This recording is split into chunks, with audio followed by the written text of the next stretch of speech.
All right. So, Good evening. Welcome to the June 12th, 2019 Planning Board meeting.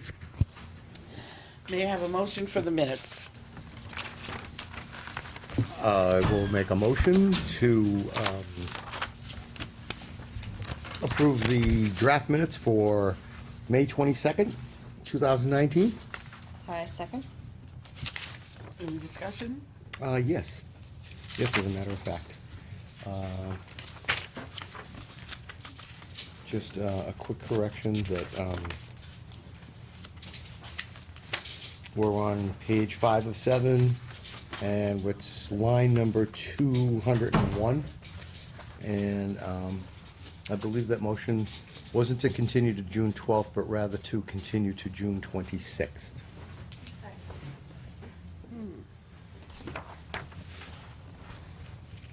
What project is that for, Harry? That is for 51 West Main Street. Yeah. Yeah, that went to the 26th. Remember, that was the one we, Okay. was a little bit, yeah. Yeah, and I wanted to actually go to July. We'll see if he makes the 26th. Oh, that's right. That's the one, yeah, so, Okay. but, Any other? I didn't see anything else. No. Anything else? You did a very good job. You took more effort to told her it was a long meeting, so That was she a long started early. So she started the day after. All right. Are we ready for a vote to approve them? All ready? Yep. All in favor? Aye. Aye.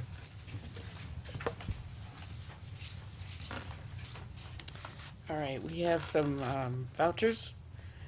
I need a motion for Harry Graham to receive a voucher for $170, for $1,925, for $1,990, and $2,250. I'll make a motion to approve the 4 vouchers for H.L. Graham Associates for technical review in the amounts of $170, $1,925, $1,990, and $2,250 as cited in the packets on the meeting's agenda. Hi, second. All in favor? Aye. I'll also make a motion, if you'll hear it, Madam Chair, if you'll hear it. Staples Office or, Supplies? Yes, to move to 9726 voucher for Staples Office Supplies, as cited in the packet. All in favor? Aye. Aye. Do we have those, Yeah, they're in the. What's going? and the record could show that, We've got Never sat over here correspondence. the record could show that Bob Watts shows, arrives at First come, first serve. 7:03? First come, first serve. We have correspondence from the town of Newbury.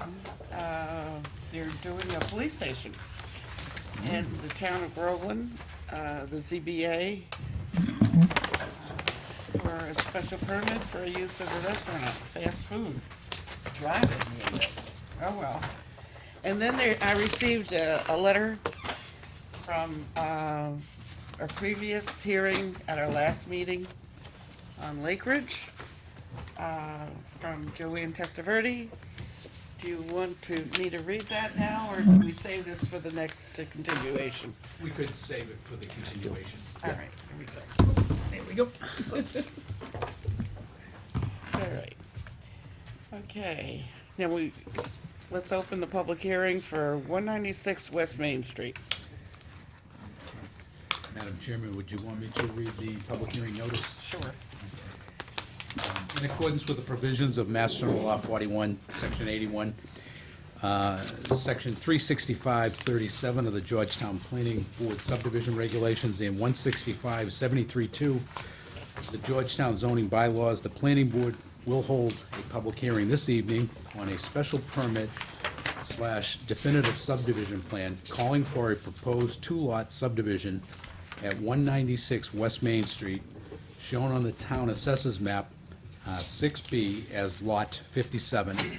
This proposal also calls for the construction of a new roadway known as a court, which, as proposed, will provide legal access for said lots. The purpose for this public hearing is to provide information answer questions, and to hear concerns about the proposed development. And said public hearing has been scheduled for this evening at 7 PM. Thank you. So, go for My it. name's William Holt, designer, project. Working for the owner and the applicant, which is OPM Inventions. David Henry is the owner. With me tonight is Jay Ogden, who represents David Henry at this hearing. We're proposing, Can I just, 1 second? Have we, Madam Chair, have we accepted this subdivision? For the submission? No. We haven't, and I want to preface also, as I submitted to the board an email, Mr. Ogden, our consulting engineer, he submitted his, Larry Graham? Larry Camp. I'm getting people mixed up, excuse me. Someday, He, maybe. he submitted Thursday, late in the afternoon, his peer review, so it was not included in the comments report for this evening, but I emailed that to board members on Monday, I believe. Yeah. So I sent that along to Mr. Ogden, who is here this evening. Could I ask you a quick question? Sure. Yeah. He sent them to you when? I think it was Thursday afternoon. Okay, the one that's dated May 16th? Yeah. Okay. Yeah, we Just didn't wanted get to it make sure. until late. Okay. Yeah, so in any event, I asked them to be prepared tonight if the board was willing to entertain Mr. Graham's review comments, so that, you know, if we're all on the same page, if you had time to read it before this meeting. And then, are you guys agreeable to that? I guess so, yeah. Yeah. So let's conduct the public hearing. Shall we open it, board discussion? Shall we accept this application? I'll make a motion, if you'll hear it, to accept both the both the special permit and the definitive subdivision applications calling for the construction of a two-lot court located at 196 West Main. Second. All in favor? Aye. Aye. And, Madam Chairman, I move to open a concurrent, Excuse me, wait, hold on, Bob, I'm sorry, but Larry, Yeah, just a quick question about, was this application actually complete? I didn't see any drainage calcs. I have the drainage calcs, but I don't have them with me right now, but I did the drainage calcs. I'm planning on submitting them to Larry Graham after tonight's hearing. I didn't know he was gonna review it ahead of time. I apologize. Typically, we have the hearing before he reviews it, so I was gonna give him Typically, the copy. the application has the drainage calculations in it as you submit. Okay. I can provide them. I don't have them with me right now, but I can provide them. They were done, obviously. So they're still not He designed it, so.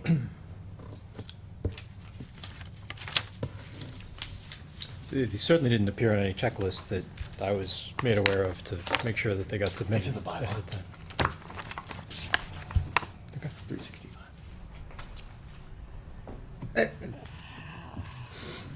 I mean, board's decision, do you, how did? the- I made the motion to application- accept. You made a motion to accept. All the motions have to be in the affirmative, that doesn't mean I made a motion to you have accept. to accept it. How does the board feel about it? If it's not complete and the calculations are not done, do we proceed or not? Bob?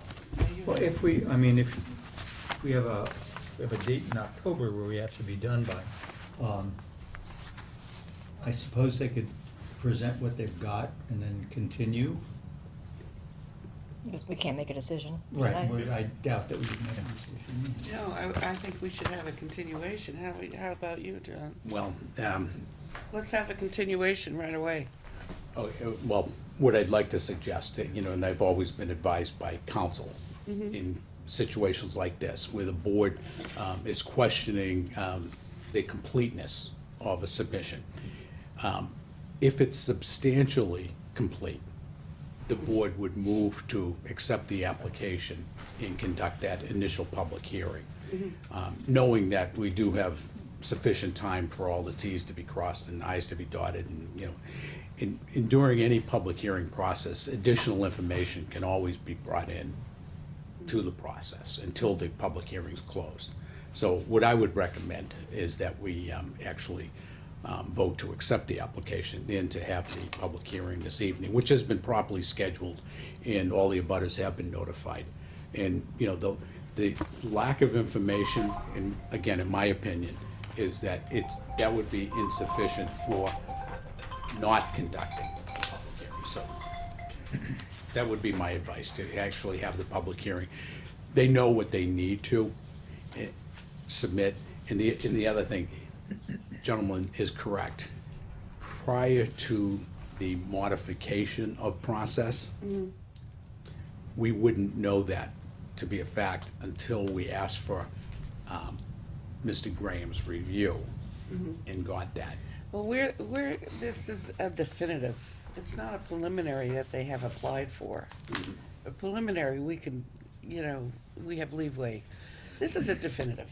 We're on the clock when we accept this, as you know.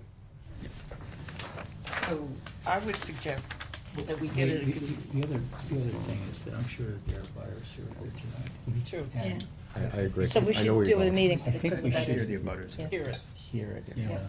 Yeah. No decision will be Well, my made. point is that we should get an extension right off.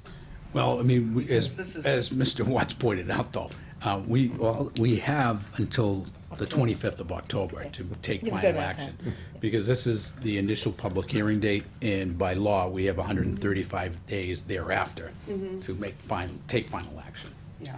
And we don't have to decide by then. I mean, if we're still looking for drainage calculations or whatever, at that point, we could. You'd give us an Always. extension till Christmas if it needs to be, right? I like Christmas. See, Because if October they're arrives, amenable to If we that. didn't have enough information, we would deny for lack like of things in information. We're all friends here, All right. until otherwise Shall we reported. vote? All in favor? Aye. Aye. Aye.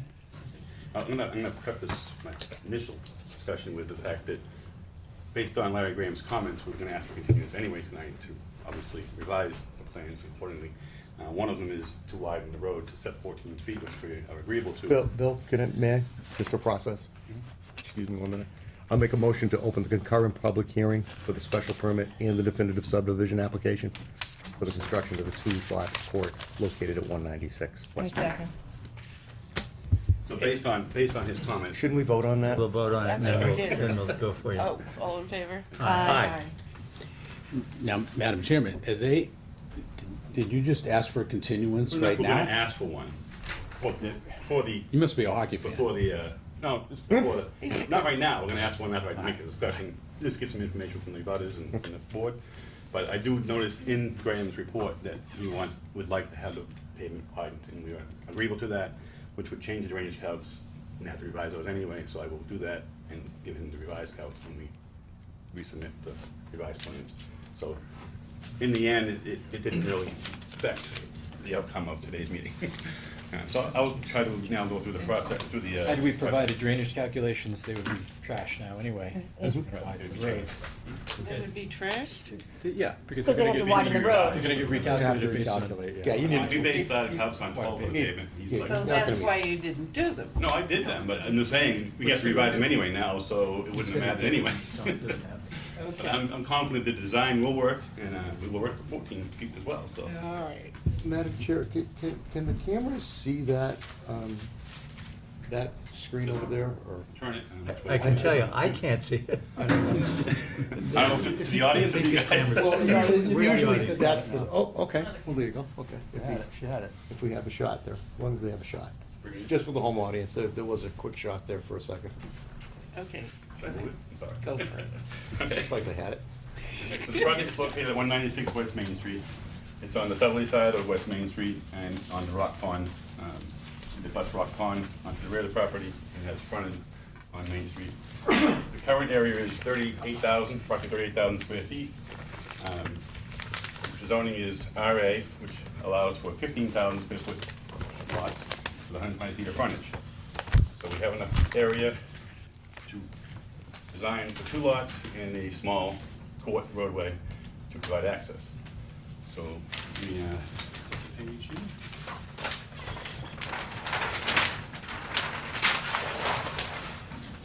The existing lot has a single-family dwelling located near the pond in this location. It has an existing garage and a driveway. It's about 10 to 11 feet wide from West Main Street all to the rear of the property, and a turnaround for the cars to turn around and come back out.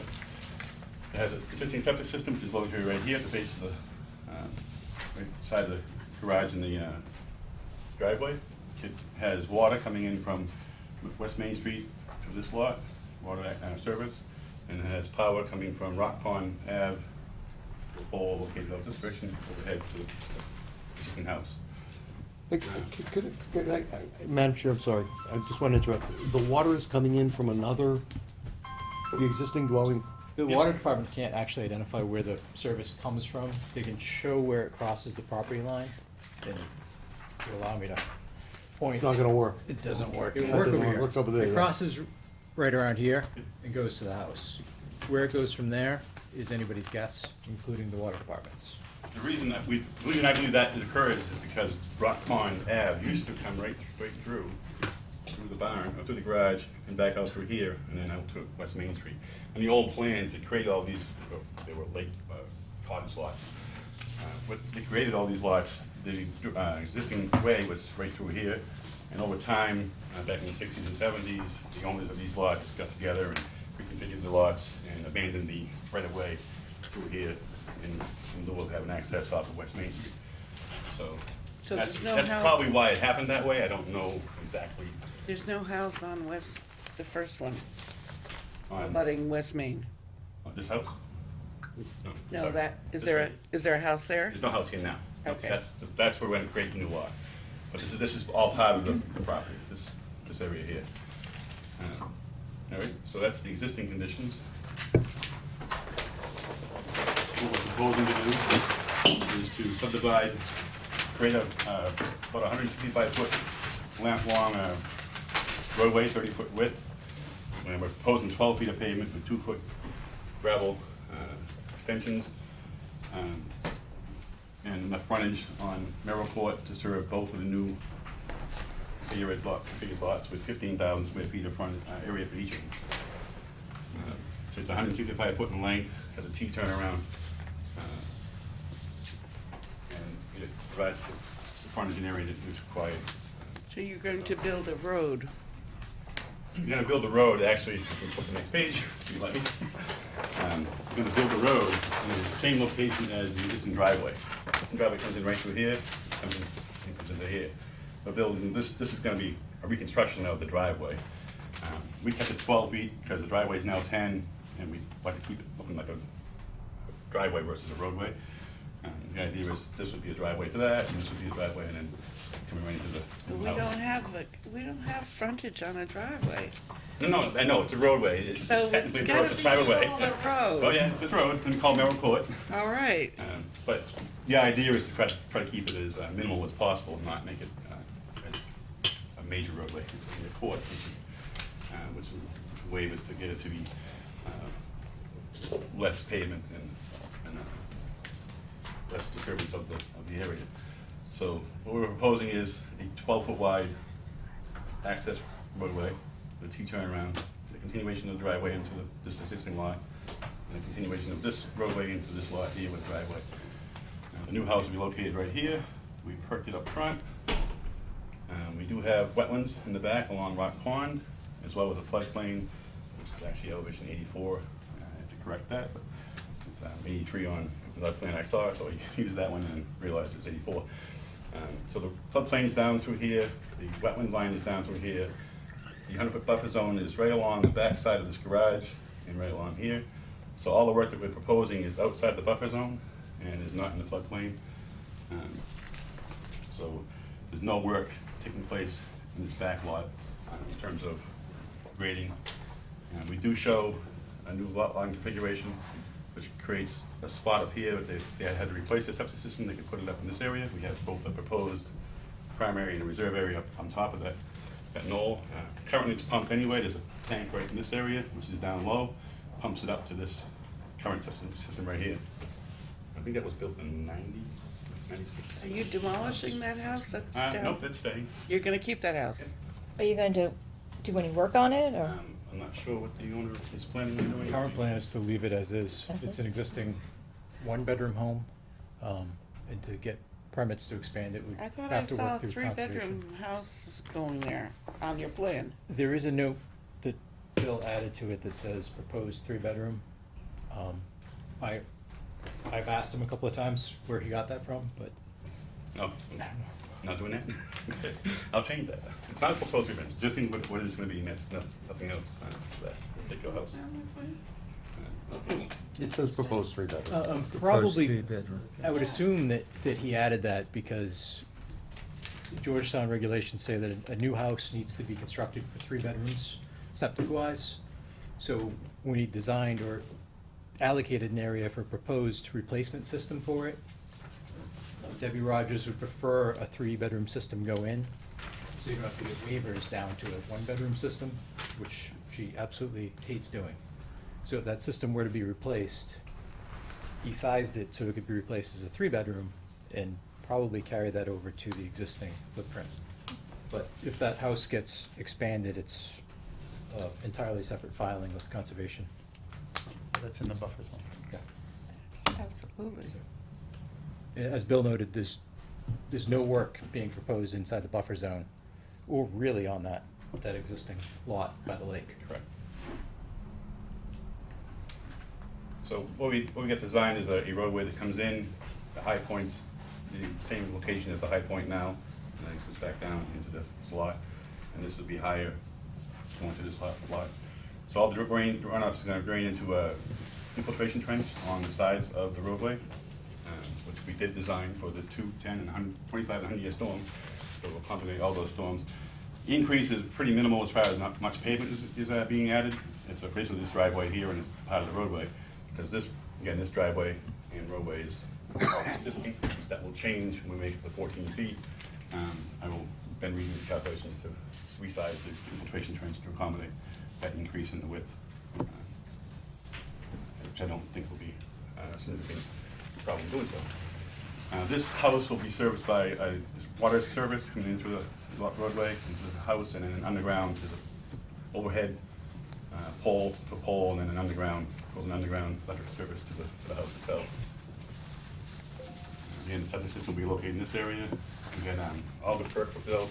It's a 9-foot water table, 2 minutes an inch sand. Basically, the whole area is sandy material. This, the house that abuts the pond, now, where is the frontage? The frontage is on this roadway right here. And that is all their lot? Is that, it's gonna be, yeah, if you go back to this one. Madam Chair, may I ask a question? Are you aware that the building inspector has said that that doesn't have frontage? Yeah, we did. The frontage is we have inadequate? we have I'm a. just looking at it, it's We have a- uniquely, Well, it it's doesn't fit the That's a definition. good question, and the question is, how do you apply that onto a T turnaround? Well, the best way is make it a circle, and then we allow the T. So put in your regulation circle, make that the underlying, and then we allow the pavement to be the T, which I think is the gist of the regulations. I don't know, maybe you'd have to ask your dad. Was that the intent? We've done the T turnarounds and. The intent of that cases. part of the bylaw is so convoluted, Mm. we'd have to have a separate public hearing. I don't even remember the wording that is there now being I mean, there this, originally. this seems very similar to many other court layouts that you guys How have, that is- have been in front of this board. How is the Ease or people that live wise. in there now getting to that property? This T, it's the same, it's the driveway that's. This driveway right here. There's a driveway there? Yeah, paved driveway. 10 to Yeah. 11 feet of pavement. We're We're suggesting gonna put the- widening just it to in- 12 Widen feet. it. We have to do a site. We're gonna put the new roadway right on the same It's hidden in the woods. width. Pardon? It's in the woods. We're putting the new proposed roadway on the same driveway, so it's gonna be basically the same Little- pavement. plus a but little wider. Right, a little wider, and a little T right here. Even my map, I couldn't see anything getting to it.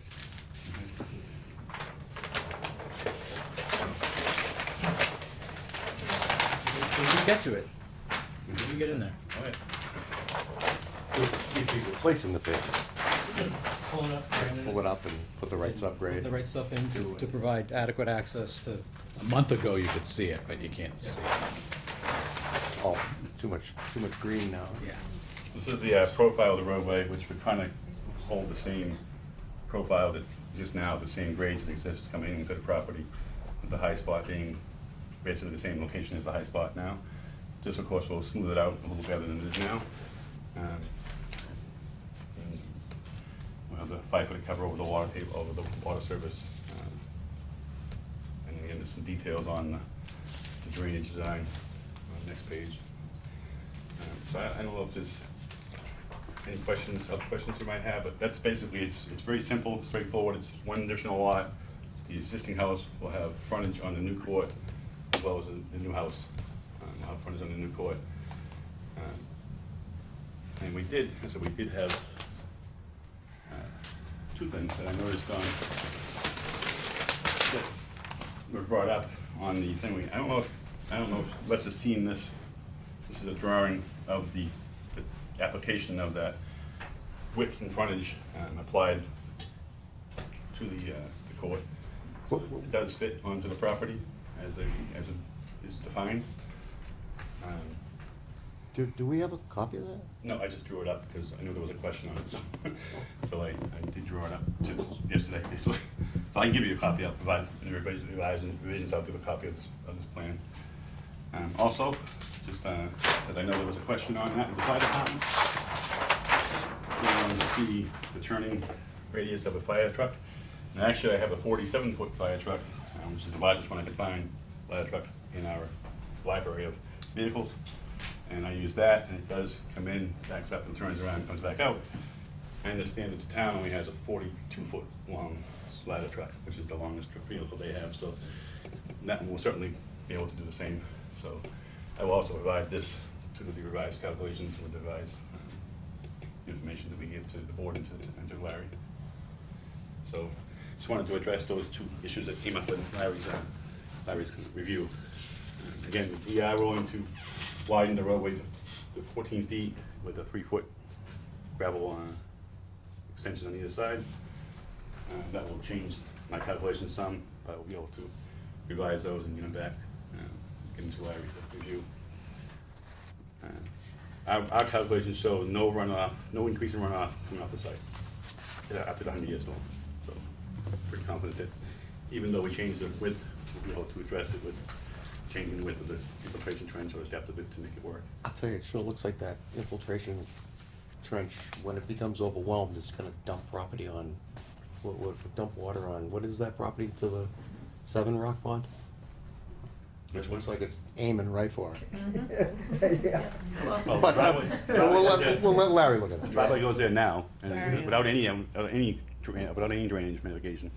And this is just slightly wider than that, and we're actually adding enough drainage mitigation that it will not increase the runoff. We'll see what Larry says. Is anybody else, if you get any questions from the board? No? Bob? Larry made a lot of comments in what we got, and so I can see that there's a substantial amount of work to be done.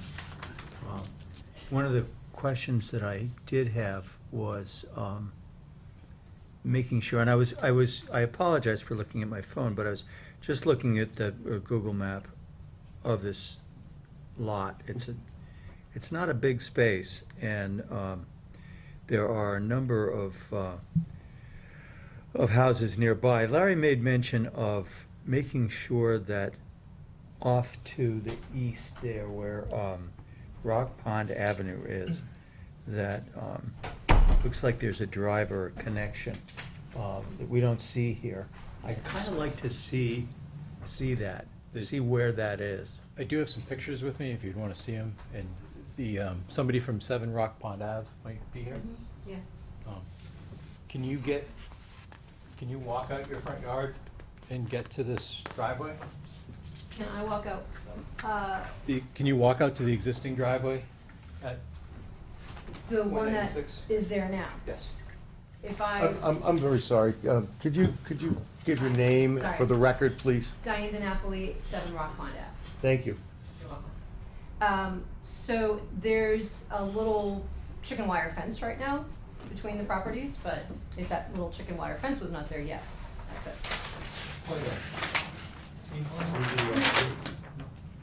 Through the It's chair. pretty much, it goes up a little bit, but it's fairly flat across. I think there's about a 6-foot grade elevation from the existing driveway to Diane's existing driveway. And over 40 feet, a 6-foot incline is pretty significant. Yeah, the water hits it, it's gonna go fast. Yeah. I agree. That is. It's shown on this locust plan right here. Now, that's interesting. Why does the locust plan disagree from the plot plan? What do you mean, why does it disagree? Take a look at the configuration of 6B-56. That's the assessors. This locust plan Oh, is okay. assessor's data. It's just the assessors data, Notoriously. I copied the assessors data onto the locus site. It's what was required, you want the 200-foot scale assessors map, and that's what, it basically, those assessors maps don't always match the surveys, I agree. But that's, see that dotted line, that is what Rock Pond Ave technically is, and it ends at the property line. Can I actually say something about the street? Yeah, we'll have that chance. Okay. Let me, Just, clear- it goes through our property too. Oh. Yeah. But Rock Pond Estates beyond the property line does not exist anymore. It was abandoned back, I think in the 60s or 70s, a bunch of different plans. You ended To up finding begin- that? John, Yep. the only thing registered is a camp. These are all camps that was there. There's no subdivision registered. There's a plan. It's a It camp shows- plan. Right, oh yeah, well, it's still a plan and it shows the lots. I don't presume to know how it got approved, but because there was probably no planning board back then, I have a It question. wasn't. but they were approved, it's a way. I certainly can't tell you how lot 58, 60, 61, 63, 64, 65 get adequate access to their property, but I can tell you that this plan helps this property owner get adequate access to his property. And makes a nice avenue for an emergency vehicle to get in closer to their properties. We can't fix the situation around us, but this guy's trying to improve the situation he has. Ironically enough, one of the things in our subdivision regulations is that we must look at the idea of future projection into other parcels, if there is a potential. Unless you change your zoning, I can't imagine. Okay, is there any other Madam Chair. members, questions? I have a question. Now, lot 57, as you're showing here, is one lot right now. Yes. Was it ever more than one lot? Yes. It was different parcels, yes, put together. Did you already explain that earlier? Not Don't tonight. think we did, no. Okay, and you did submit exhibits to that effect? There are some attached Record- plans. Recorded Yeah, plans. recorded plans. Board members got that in the comments I report. didn't notice it. Yeah. We're basically trying to reconstruct a legitimate access across Yeah. a previously recorded easement, which ended up being combined under common ownership. So there's an underlying 15-foot wide easement that went through the location that we're proposing a court to go through, yes. Yeah, Oh, those I saw, but I couldn't figure Yeah, out what you were that's- talking about. yeah. So this is, these two plans endorsed by the board in 65. One shows a 15-foot wide right-of-way coming from West Main Street. I assume that was the right-of-way granting access to, Yes, to the existing house. okay, that fronts on Rock Pond. Yes. And then this particular plan shows a separate lot. Shows the lot that's out front being transferred to the owner of the lot out back. Okay. We just eliminated the. So they the umbrella. voluntarily merged the lots Yes. together as one. I actually didn't really analyze if they went under separate ownership at that point. If they're, husband and wife own the house, husband bought the lot out front, I didn't analyze that. Which just seemed to be the. Yeah. There were two separate lots and then became one lot. So my next question is relative to what Mr. Graham came up with, that some of the square footage may be in question relative to meeting the minimum lot size and. Actually, I did check that after I saw his comment, and he is right, the areas are off. The lot's closed, the areas are off, they're probably typographic areas. I did adjust the lines a few times, and probably didn't change the last change, didn't change the areas, but they're actually larger by those counts. He says that each lot's larger by the, I think it's 86 and 236 feet. So it's not to the negative. Negatives to positive, they're actually bigger than that. Yeah, he didn't really clarify that. I totally see it as a. I took it as it was short, No, it's actually that way. because he phrased it in a negative manner, so. Yeah, they did. And not only that, but the different names on ownership of the abutters, Yeah. did that get straightened out for the assessors? Well, it will be, Yeah, I as a hope result so. of this. The other thing, you're taking note when you revise your plans to, Great, I saw those Yeah. comments, and I will definitely Yeah. correct those. Okay, so, all right, and we'll continue that to correct that. Take a vote. All right, Assessors is the behind. abutters to this project would like to speak? Just state your name and your address and come on up. And where I should go in particular? Yeah, go ahead. So, my name is Ryan Lynch, this is my wife Carrie. My wife Carrie and I moved to Georgetown in 2017 from Newburyport to start our family. Our family now includes our 1.5-year-old daughter Julia. And when my wife and I learned of these plans a little over a week ago, we immediately had concerns about future construction, given the size and topography of the new lot in question. Careful consideration and evaluation of the proposal that has been submitted has only grown our concerns. The new lot, 57A, that would be created if the subdivision is approved is centered on a large wooded hill. Any future home built on this lot would by necessity require the removal of a significant amount of material from the hill, with yet unknown implications for water runoff. Quoting from the Graham Associates peer review, the current plans include no drainage report or calculations, did not indicate how footing drains would be managed, included no provisions for managing roof drainage, and do not indicate the location for proposed erosion control needed essentially around the northern, westerly, and southern sides of the site. If the lack of planning with regards to the drainage were not concern enough, the peer review also discovered that the developers erred when they noted on sheet 5 of 6 of the submitted plan that there are no wetland resources located at or within 100 feet of the subject property. And there is no 100-year floodplain district located on or within 100 feet of the subject property. Now that we know that there are wetland resources and a 100-year floodplain district within 100 feet of the subject property, what additional requirements with regards to these plans does that bring? That's one concern. And the water concerns do not end there. The proposed private court that is essential to the approval of this subdivision has its own significant problems as it relates to proper drainage. Again, I will refer you to the peer review. Both easterly and westerly infiltration trenches end with potential runoff going northerly towards West Main Street and southerly towards Abutter Denali. Traffic on West Main Street is already bad enough without jamming additional houses into small lots or having water flow into West Main Street to adjacent conservation land from poorly drained courts. The peer review also appears to suggest that what drainage design was presented fails to comply with Standard 4 of the Mass Stormwater Management Standards as submitted. All right, excuse me a minute. Sure. You're gonna read Larry Graham's report, is that what you're doing? Yes, would you like me to? We've all got a copy of that. Okay, All sure. right. And I would prefer if you would tell us if you've had any water problems as an abutter. Which property is yours? So we're at 200 West Main, which may look up here. We are at this one here. 6B54. No, wait, No, we're at sorry, 56. it's 56. 66 is not- Sorry, 6B56. Okay. That's you. You're right there.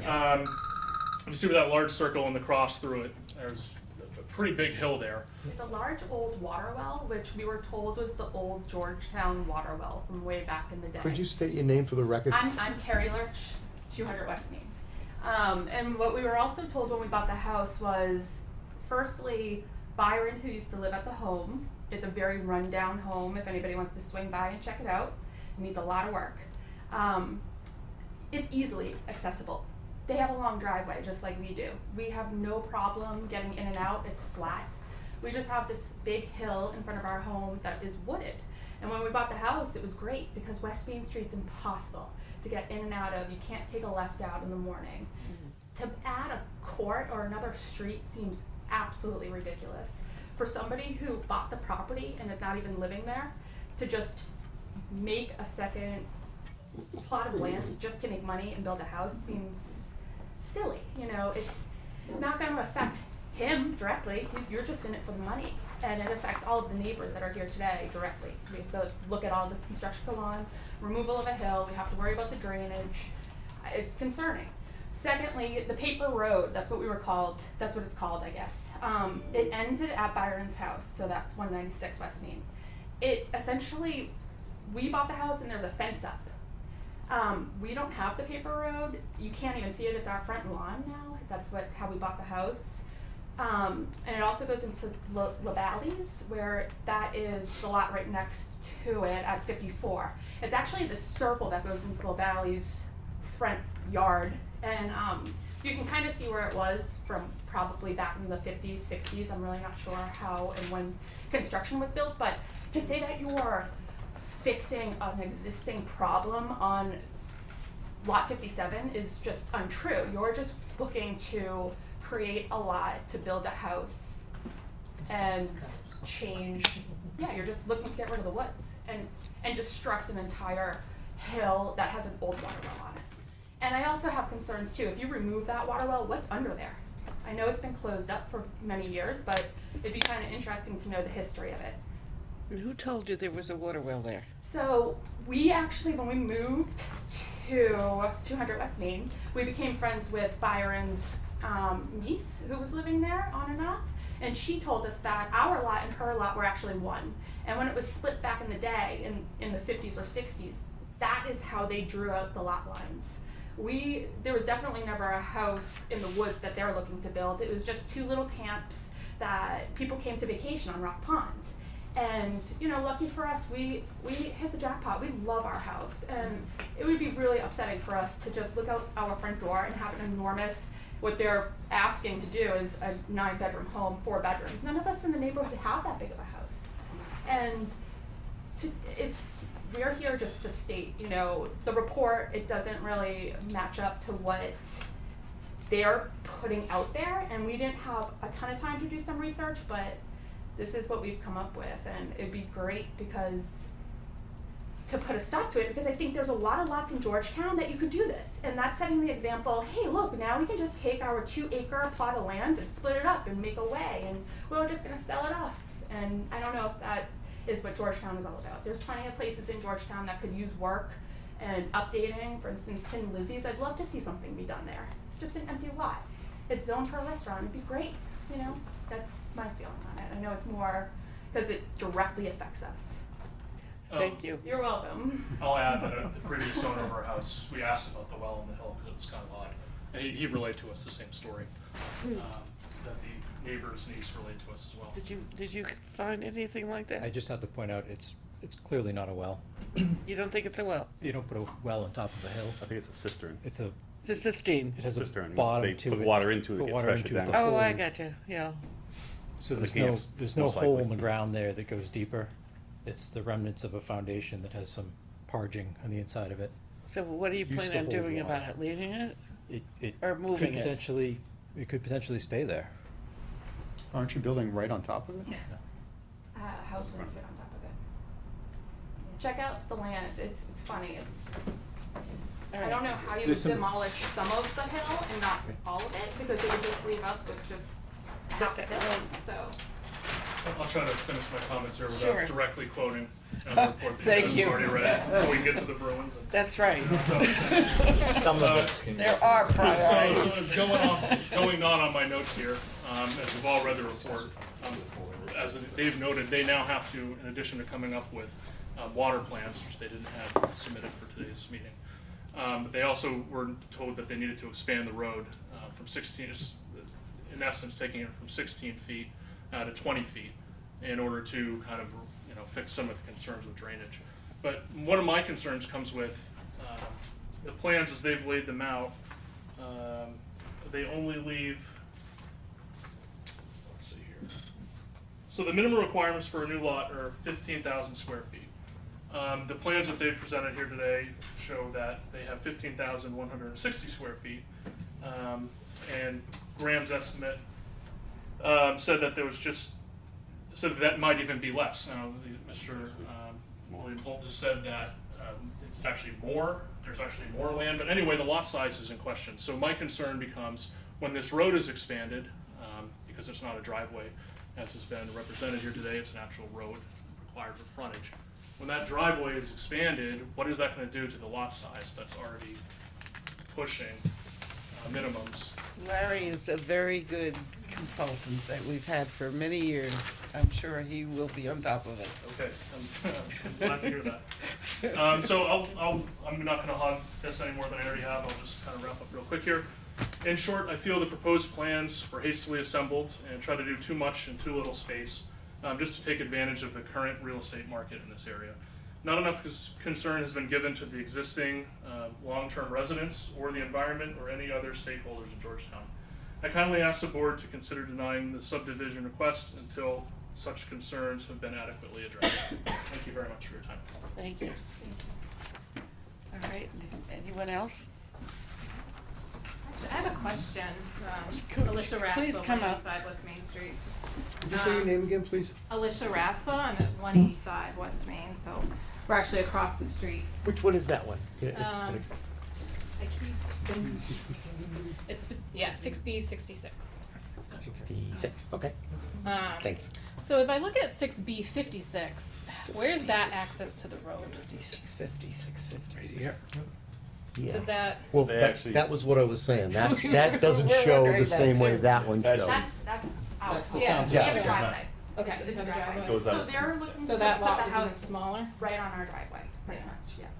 Yeah, I just, you know, I wanna echo the concerns of my neighbors, it's a very small piece of land. I think it would be pretty detrimental to the overall feel of the neighborhood.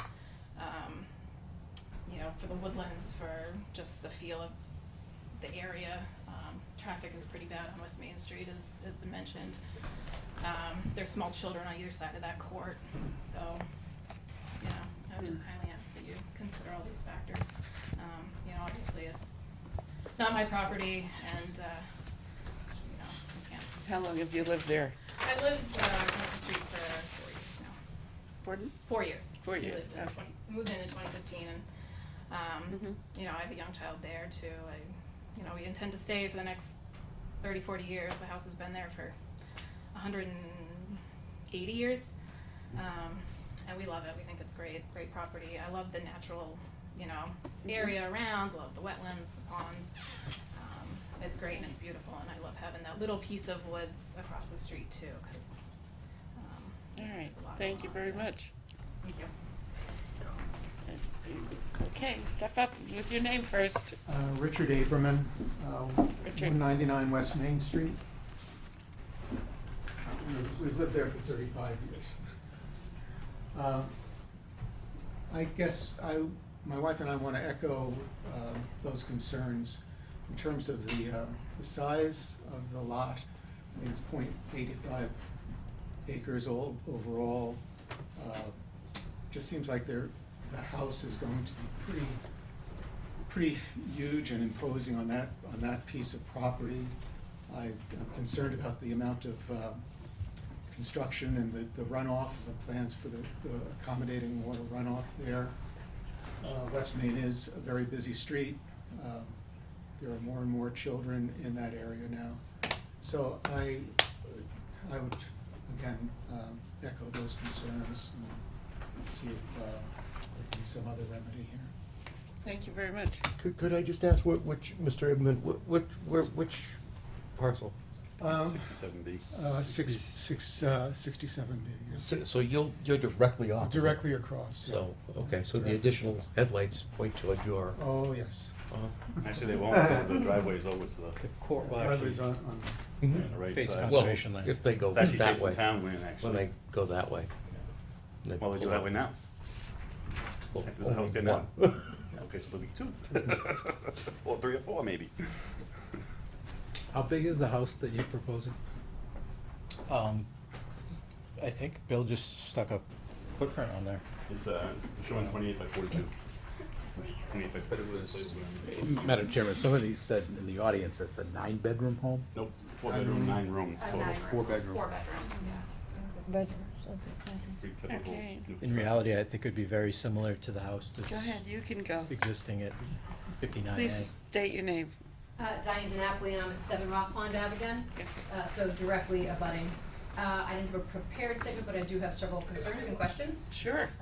So number one, the drainage obviously is a big concern for me, cause there is a drop off from his property, not necessarily right from the road, but part of it drops into my property, so I am concerned about drainage. Do you get water now without him doing anything?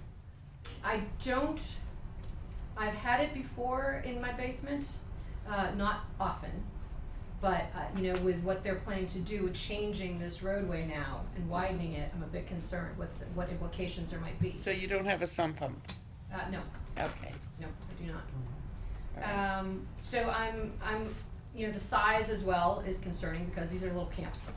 You know, all of our homes are these little camps that have been winterized over the years. So I'm concerned about the size, the construction, how long that will take, the noise from that. But also, I'm wondering, is this going to be sold as a single-family home? Or are these rental property, is it a condo, is it a, you know, what sort of property is this? Is it a rental, or is it gonna be sold as a single-family home? Appears to be a single-family home, am I Single-family correct, home. guys? I Yeah. believe the intention is to construct a single-family home. Whether the property owner is actually gonna live there or not, I don't have it, I can't speak to that at the moment, but it's gonna be a single-family house. That's all, Okay, they're just developers, And I imagine it's gonna be very similar to the existing house at 192 West Main Street, okay. right next door. And the other question too, because you did mention earlier, and this, I didn't see this, but I heard you say something about the owner of Byron's house. Is it two separate owners of these lots that we're talking about, or is it one person owning the whole thing? David Henry is the owner of the entire The parcel. entire thing, Yeah. okay. And,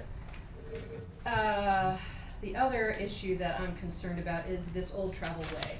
So this sort of old pathway that goes through my property, through Byron's to yours. Which one was that, the other plan that was there? Yeah, it was You show on, us that it's map? not on most of them, but it was on one. Yeah, it was, that's that, There, this one. yeah, the Okay. dotted lines there. Is it a road or is it just a It- pathway? At one time, it was a road that went all the way through.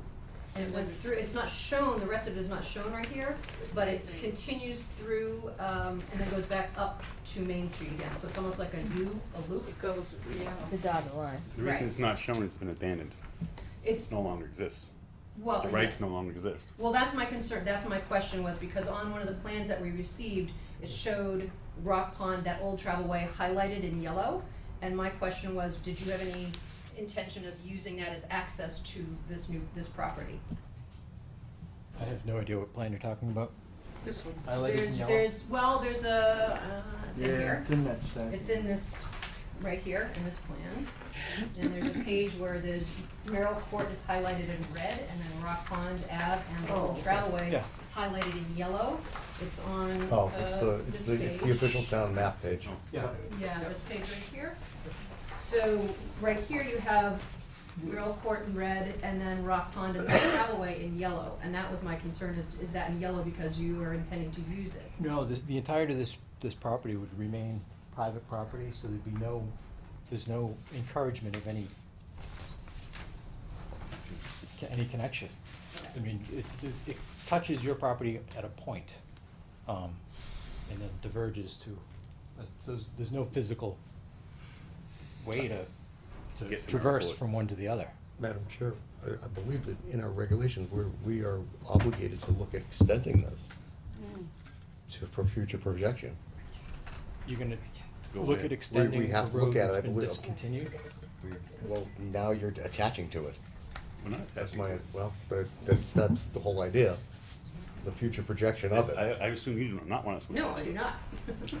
We have to look at I'm very concerned it. that I do We not. have to We don't look want at to it. attach to it. We have to look at it. If we Encourage approve, you we to have to look at it. consider that as an existing traveled way.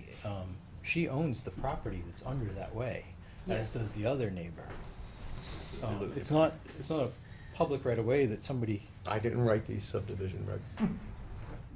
Do you have the documentation of the abandonment process? I can, Never seen it.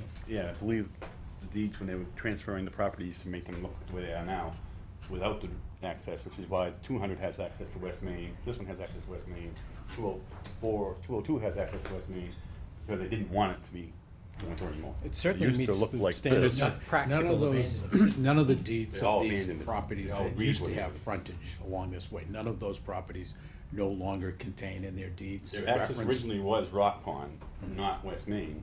When they abandoned it, they made driveways out to West Main by reconfiguring the lot lines to look like they are now. And that's the official But when you declaration did that your they ti- abandoned the easement. Yeah, so when you did your title search of these properties, that's what you came up with? Yes, yes. It's pretty clear that that's what they did. Did we get copies of that research that you did? Yeah, I can give you the plans. Yeah, that would be good. I'd like to see the, because there was absolutely no process to abandon anything. Well, it was never a public thing to abandon, it was No. private. So it was all privately done. No, there wasn't. It's, for practical purposes, it's abandoned. I mean, there are property owners that have fences that Buildings. terminate in the Just garage Garages or in on the, top of it. or in the Yeah. way. Yeah, it's, Although those other property owners may have a right to the Absolutely, road absolutely. under ancient ways. Do you have any easements on this property? No, not that I'm aware of. There was one, but it got abandoned when he bought both pieces. Basically, you eliminate the easement when you buy both pieces. I mean, it's a funny thing over the years how properties supposedly, yet that had right-of-ways over them, suddenly don't.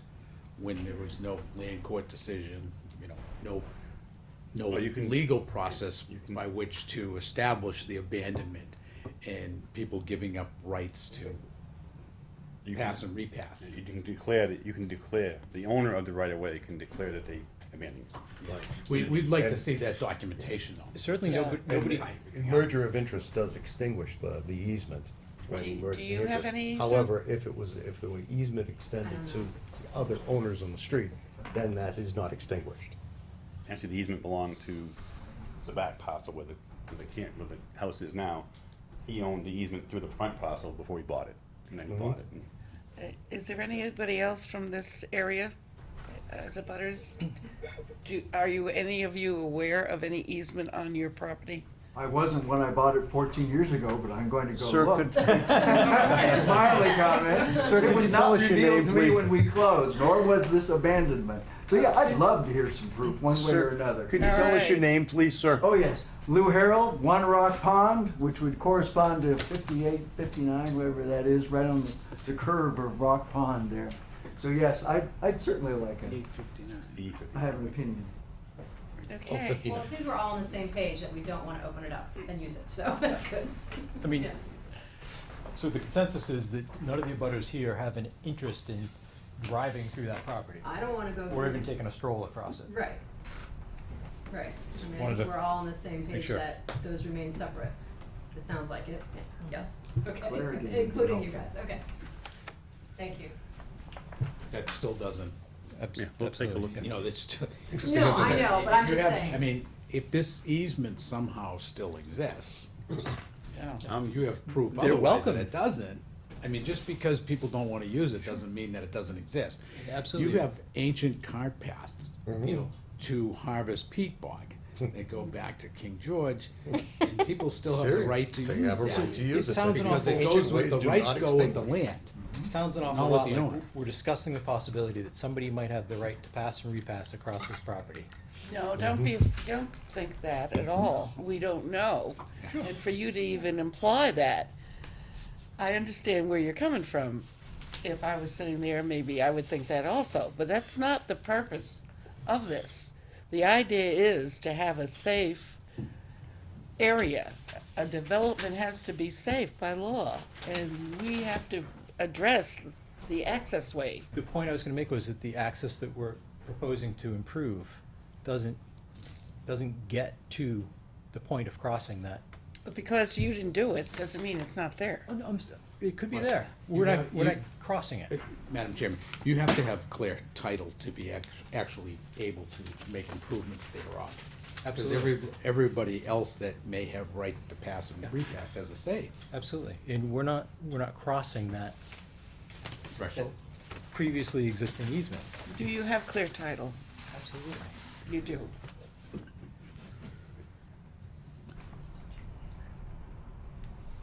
just need documentation to that effect.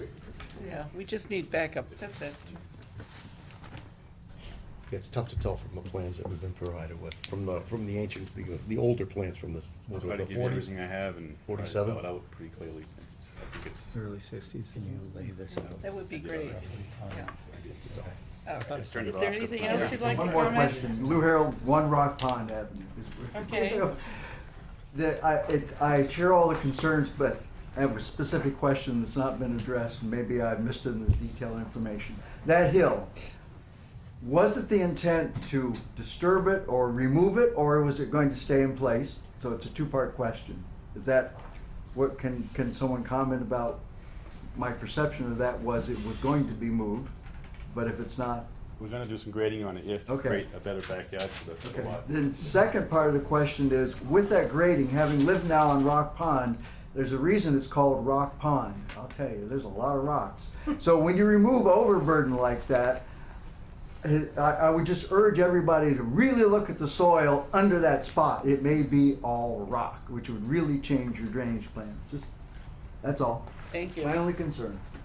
Madam Chair, with the, while the question of the hill, if you will, that knoll that goes to 124, with that removed, what will be the effect, how far down will that be going? I mean, I'm We're- just concerned with, right now, that's creating a bit of an earthen buffer to the traffic and the noise and the visual from West Main.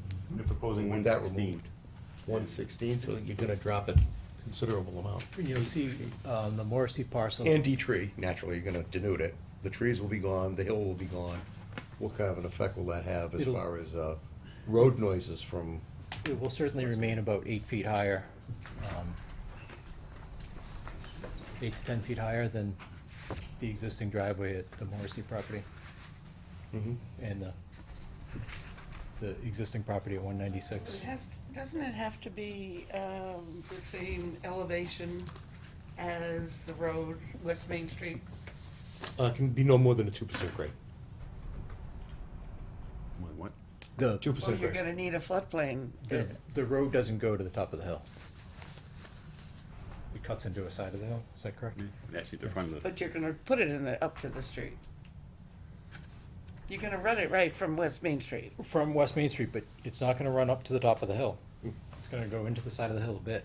Where's the top of the hill if it's not right here in the street? top of the hill is right here. Wait, circle it. See that circle?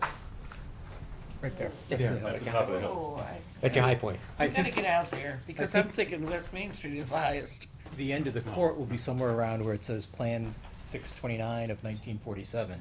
I think 1947 will be the end of the Yes. court. Approximately. Oh, maybe we could see a different plan. Let's look at a different plan first. What are you looking at? Maybe we can see number 4, John? Yeah, I just want to, so West Main Street, roughly 106 elevation. So the top of this hill is marked as 125. 124, and then, yeah, the 125 spot. So it's a steep grade there. Is that your final grade? No, that's 122? existing. That's existing. And what's Final 116. 116? So you're going to take 8 8 feet, feet. 8 feet off the top of that. Just the very top. Mr. Graham did point out there's going to be a substantial Considerable amount amount, yeah. of material coming off this site. We're gonna need a calculation for that. You may need an earth removal permit. If it does actually We're leave the gonna site, need to- yes. If it actually leaves the site, yes. If they use it on the site, then we wouldn't need to. Oh, I don't see where you're using it. That's not the proposed, that's the existing. That's why I wanna see the next one. If we can see the, What what sheet is is that, that? number Four? number Four. 4? Let's see if I get 4. We're filling down the hill where the road is and in front of the house, and So you're proposing to fill this area here. yeah, there may be, you know, there may be more fill, but maybe some access. We'll do the calculation for you. It's easy enough. Just, Yeah, just you know. because that's earth removal. Madam Chairman, in the essence of time that we're dealing with, and knowing that there's a long period of time before final action needs to be taken by this board, and they have a substantial amount of work to modify this plan and to have Mr. Graham review those revised plans, I would like to suggest that the board, at the appropriate time this evening, consider an extension.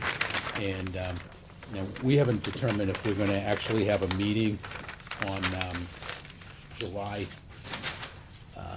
10th, or actually, yeah, it would be July 10th or the 24th. But we haven't determined if we're gonna have one meeting in July and one meeting in August. And I would suggest if we're going to do one meeting in July, that it be the third Wednesday. What, The day before the 4th? Nope, the third. Third Wednesday. Of July. Oh, third which is, what Wednesday. date is that? That would be the 17th. Is that correct? I don't know. Instead of the 12th. Instead of the 10th and the 24th in July? Yeah, but it doesn't I think matter. we've We have a already- meeting. I think we've already, haven't we already, We continued did something? continue The Till 10th? July 10th. yeah, So that would be the earliest that we could actually entertain. so maybe we should make it for the 24th? Yeah, let's make it the end of the last. 24th. July So 24th. we'll have 2 meetings in July, if that's what the board Maybe we'll wants. skip August. Do we have anything for Yeah, we August? usually Not have yet. to, yeah. Maybe we'll skip August. How's that sound? Yeah, I think that's when people I'm will not put gonna be their here the A and R 24th, plans just to in. let you guys if know. They hear that. Oh, I would suggest that, you know, as we're planning this, and could you accomplish all this work in time enough for Larry to be able to, On the 10th? Or Yeah. is that what- Yeah, the 10th and no. 10th of July? Is it reasonable, or are we looking at I'm August? confident you could do it for the 10th, but the 24th certainly. Yeah. Really? The 10th would, I have to Stretch have it that. to him by 2 weeks ahead of time, I imagine. Mhm. So it's gonna I give me mean- basically 2 weeks. He's busy. So here I would suggest that, you know, in typical, you know, seasonal pattern of the planning board, we would have one meeting in July and then one meeting in August. all right, So the one meeting in July, The 10th? it would be the 10th. 10th. And then for August, we've suggested, staff-wise, the 14th of August. All right. All right, hold on. So July Why are we 10th. having one meeting in August? Are we This done? summer, we usually do. Oh, okay. Oh, okay. Forgot that, I guess. All right, so July 10th and August. Harry likes to meet all the time, so. August 14th? He just lives here. I just, what happens, well, you're gonna have, somebody's gonna throw in an A and R. I'm gonna Right. put mine in. And then we'll have to have a I'm meeting. gonna submit my A and R that week. Okay, So, we're talking about August 14th, John? Yeah. That was the Joanne, date can you were check looking at? that? Is that a Wednesday? It is, Which one? August 14th? August 14th, is August that when 14th is we're having Wednesday. it? Okay. We're gonna go back to All right. Yeah. With that being said, I will, Make I- a motion. Make a mo- Before you make a motion, Absolutely. I did want to just mention on these plans, I don't see any parking consideration for this new 4-bedroom house. It's right at the end of the T and between the left side of the. So it's, I'll highlight it. the idea though is the parking is going to be on Merrill Court. Nope, it's gonna be off Merrill Court. Okay, well, I just don't see anything like that on We'll definitely highlight it and label it so you the, can see it. okay. are we putting a hydrant at the end of this? We were not proposing a hydrant, no. You should show one. Can I You should comment show on that? I've had a number of discussions with the fire department, and verify it yourself, but they don't like hydrants at the end of roadways, because they get plowed in. And then at the winter time, when, like, if there's a fire at that house, at the end of the street, they're gonna pull in, fire's in front of them, they wanna run a hose behind them, and run a line to the house from the truck. They wanna go towards the fire, to hook up the hose, go back to the truck. If they don't wanna use it, they don't have to. Sure. But they do have to go around and shovel them out. Larry did mention that the closest one is 400 feet away. Yeah, that's a distance. I was asked if we were asked to add one out on West Main Street. I have another follow-up question We'll on we'll this. leave that to the chief. We'll go back to the chief. I have another follow-up that Larry did bring into his peer review. What are you planning to do for water? Are you going to put in new water lines, as he's suggesting? Showing just the new water line to the new house, the old water line, we were gonna leave in place. I wasn't planning How on. old's that water line? I'm guessing. It's probably so coagulated, the water break. Well, we'll talk to the water department about it. No, you're mentioning old house, you mean the little one down? Okay, because they told me there was no house on the bigger section. Right. The water department's comments were, this water service works, don't change it. And they basically said, if it ain't broke, don't fix it. Bringing in a new meter pit into the court, I think makes some practical sense. Be a little bit of juggling to get it around the potential future septic site for that house in the pond, but I think you're pushing it. Do a new water main line, please. It would really accommodate the new proposed house sometime in the future when Yeah, the one bedroom definitely, gets replaced, definitely. if that's the case. You're talking a line that's probably been there since what, 47? 37? I don't know. No. Probably lead. Find out. It does taste good, so it could be lead. So we need a continuation, or we need a Are we motion? looking at August, or are we looking at? August 14th. August 14th? I'll make a motion to continue to August 14th, Previously talking about July? I Yeah, thought we but- did, but we're we gonna be loaded changed up it. in July. Because of July, it's gonna be July 10th, which is too soon. Yeah. I think he was. I think I My motion is to August 14th, 2019. Flies And- is flies. And just to support what the board just did, last meeting, we had 4 public hearings. You know, we have 3 already scheduled for July 10th, and, you know, those, Load it up. that many public hearings is a lot to get through one night. Mhm. It's not fair to everybody involved. Nothing looks in the character of the neighborhood at that time of night. I'll make sure that all our questions are answered and All addressed. right, are we ready to vote? All in favor? Aye. I have one other question. Too late. We're done. You've been continued.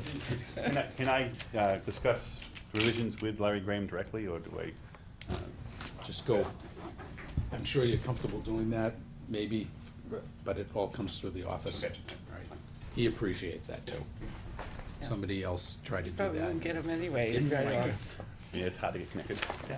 All right. All right, Thank thank you. you.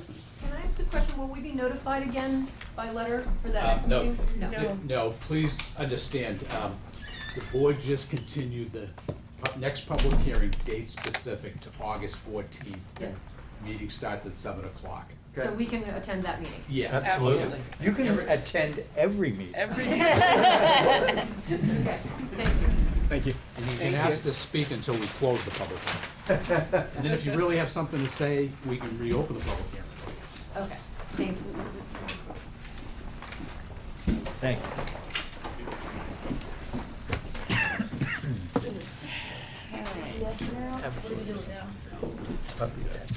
okay, we're on the next one. CVS? No kidding. No kidding. Okay. CVS.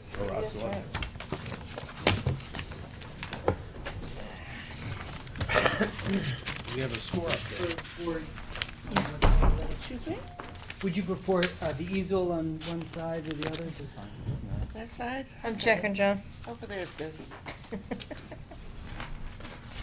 As I was coming in, the Red Sox won on a walk-off walk in the bottom of the ninth. Oh, yeah, they had an afternoon We're game. inquiring about the Bruins, not the Red They Sox. moved this, No the score Red yet. Sox Sox are on their way to the All right, Bruins game now. thank you. That's Did you right. get the Bruins? The score yet? He just said there's no score, No score yet. Can we put it up on so one? he saved me the effort. Okay.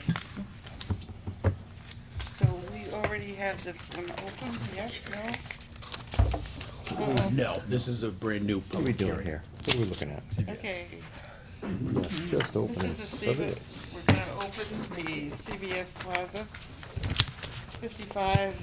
55-65 Central Street, site plan, special permit to convert offices to 7 residential apartment. Nice second. Madam Chair, and I move to accept the special permit and site plan applications, calling for amendments to the CVS Plaza at 5565 Central Street. I'll second that motion, Madam Chair. All in favor? Aye. Aye. Do we want a reading of the public hearing notice, or? No, I think that's all right. Go for it. I don't think there are any surprises in there. Are you all here for Are CVS? there any abutters for CVS? There are. No, no. Just Paul and you? Okay. Hi. Thank you, Madam Chair, if I may. Brian Falk from Myrick O'Connell in Worcester, here on behalf of the applicant. I'll read the acronym, and I'll only do it once. CNLV CVG TNMA LLC, which we call Columbia Property Investors. And here with me is the architect on the project, Mark Yanowitz from JD LaGrasse Associates. As was mentioned, we're seeking a special permit and site plan approval for a mixed-use project at the CVS building, where the second floor building would be converted to from offices to 7 residential units. It's 5 2-bedroom and 2 1-bedroom. The first floor would remain retail. We were before you informally back in March as part of our application to the ZBA. We needed a Section 6 finding special permit because the building itself is pre-existing non-conforming with respect to the residential zone setback. There's an extra 100-foot setback from the residential zone. Building falls within that. So we needed the Section 6 special permit from the ZBA, which we received unanimously back in April. That decision has since been recorded without appeal. So now we're here before you for a special permit for the mixed use and site plan approval for the changes to the use and to the site. We've also filed a notice of intent with the Conservation Commission for work within the wetlands buffer zone. So we are very multi-jurisdictional here in Georgetown with this project, surprisingly, but it is what it is. And you may recall that mixed-use projects became special permit uses in the CB district through a zoning amendment back at the 2018 annual town meeting. Yeah, we did that. You did that, yes, and we appreciate that. We feel that the project is a good fit for the site and for the center of town, and that we will be able to meet the requirements for a special permit, and the board will be able to make the requisite findings to issue us that special permit. When we were before you in March, and also when we were before the ZBA, we received a number of comments regarding ways to make the site more residential in character. Knowing we're going from a totally commercial site to one that's split between residential and commercial, I'm trying to make that more of a home-looking type of an environment. So I'm going to turn things over to Mark, who's going to sort of walk you through the plans and highlight some of those changes that we've made since we've been in last time. Thank you. Okay, thank you. Mark Yanowitz, architect with JD LaGrasse Associates. Good evening. So as mentioned, we, the project, I thought, started fairly simply. We were not changing the building envelope. We wanted to convert the second floor commercial office space to residential. We had the support of the planning board going to town meeting to make the zoning change back last year. Since that point, and we had initially done all the architecture just to kind of make the interior conversion and do exterior building improvements. One thing led to another, and we ended up really doing a number of site improvements along with this conversion of the interior of the building and the exterior finishes. So I'll briefly touch on it, and largely, I'll start really with, in that conversion, we discovered, and looked closer into the septic system. It had been revised, upgraded, maintained. It was really at its capacity just for the commercial building of itself. So in turn, we realized that the kind of challenge there, and we upgraded, we provided a new septic system field, and it really, I think largely, John, if you would find it might be good to find the plan, which is really our site improvement plan, and which kind of outlines all the major site improvements to the site. So I'd like to kind of go over the exterior site improvements first, and then we'll get to the building itself. When you mentioned the septic, did the Board of Health approve this? Georgetown Health Department has approved it. Okay. And effectively, you know, the field was back here, and we've left that as a reserve area. There are underground tanks through the, you know, pavement right by the CVS drive-through area. And essentially, we are turning, where there'll be a small cut in the pavement so that the piping can go to a elevated field in the wooded area, kind of adjacent to the fire station here. So all of this, again, has been approved. In order to create the level septic field, we do need a retaining wall to the structure. And as we go through this presentation, I'll respond to some of the peer review comments that recently came through as well. There's presently an existing concrete retaining wall here, which appears to be structurally sound. We had an initial structural review of it. What we would need to do is add to the top of it, it's a stepped wall, so from like 2 to 6 feet in height. And then we're going to turn the corner and create a retaining wall and what we're recommending is the a segmented concrete block wall that you see throughout, you know, the Boston metro area. Versalock is a engineered system which will help us. These are some images. We're recommending the gray block. There's a few different, if I may turn up, you know, a couple of the catalogs that you can share. Madam Chair, could I just ask, was this previously submitted? Yes, and I'll show you. These were previously submitted, Joe? It shows up. I believe I must have missed it. I believe they were. There was a section missed it. drawing on, Yeah, I'm not sure if it was Yeah, a you- I land. must have board missed didn't that. receive that. Yeah, I Was must have that, missed oh, it. I'm sorry, not those submittals there. But the, What it did you think I was referring to no, as you were I'm handing sorry, it to but me? there was. The wall is in the plan, The but wall not is in the this. plan and. With no details, right. Relating to With this, Versalock. right. This is- But this- that was not submitted. These images, these Those renderings. images, I'm sorry. Yeah. Yeah, Right, thank you. right, those are complimentary. There is some Versalock already on the property in the back. There's a retaining wall Correct. associated with the existing septic system.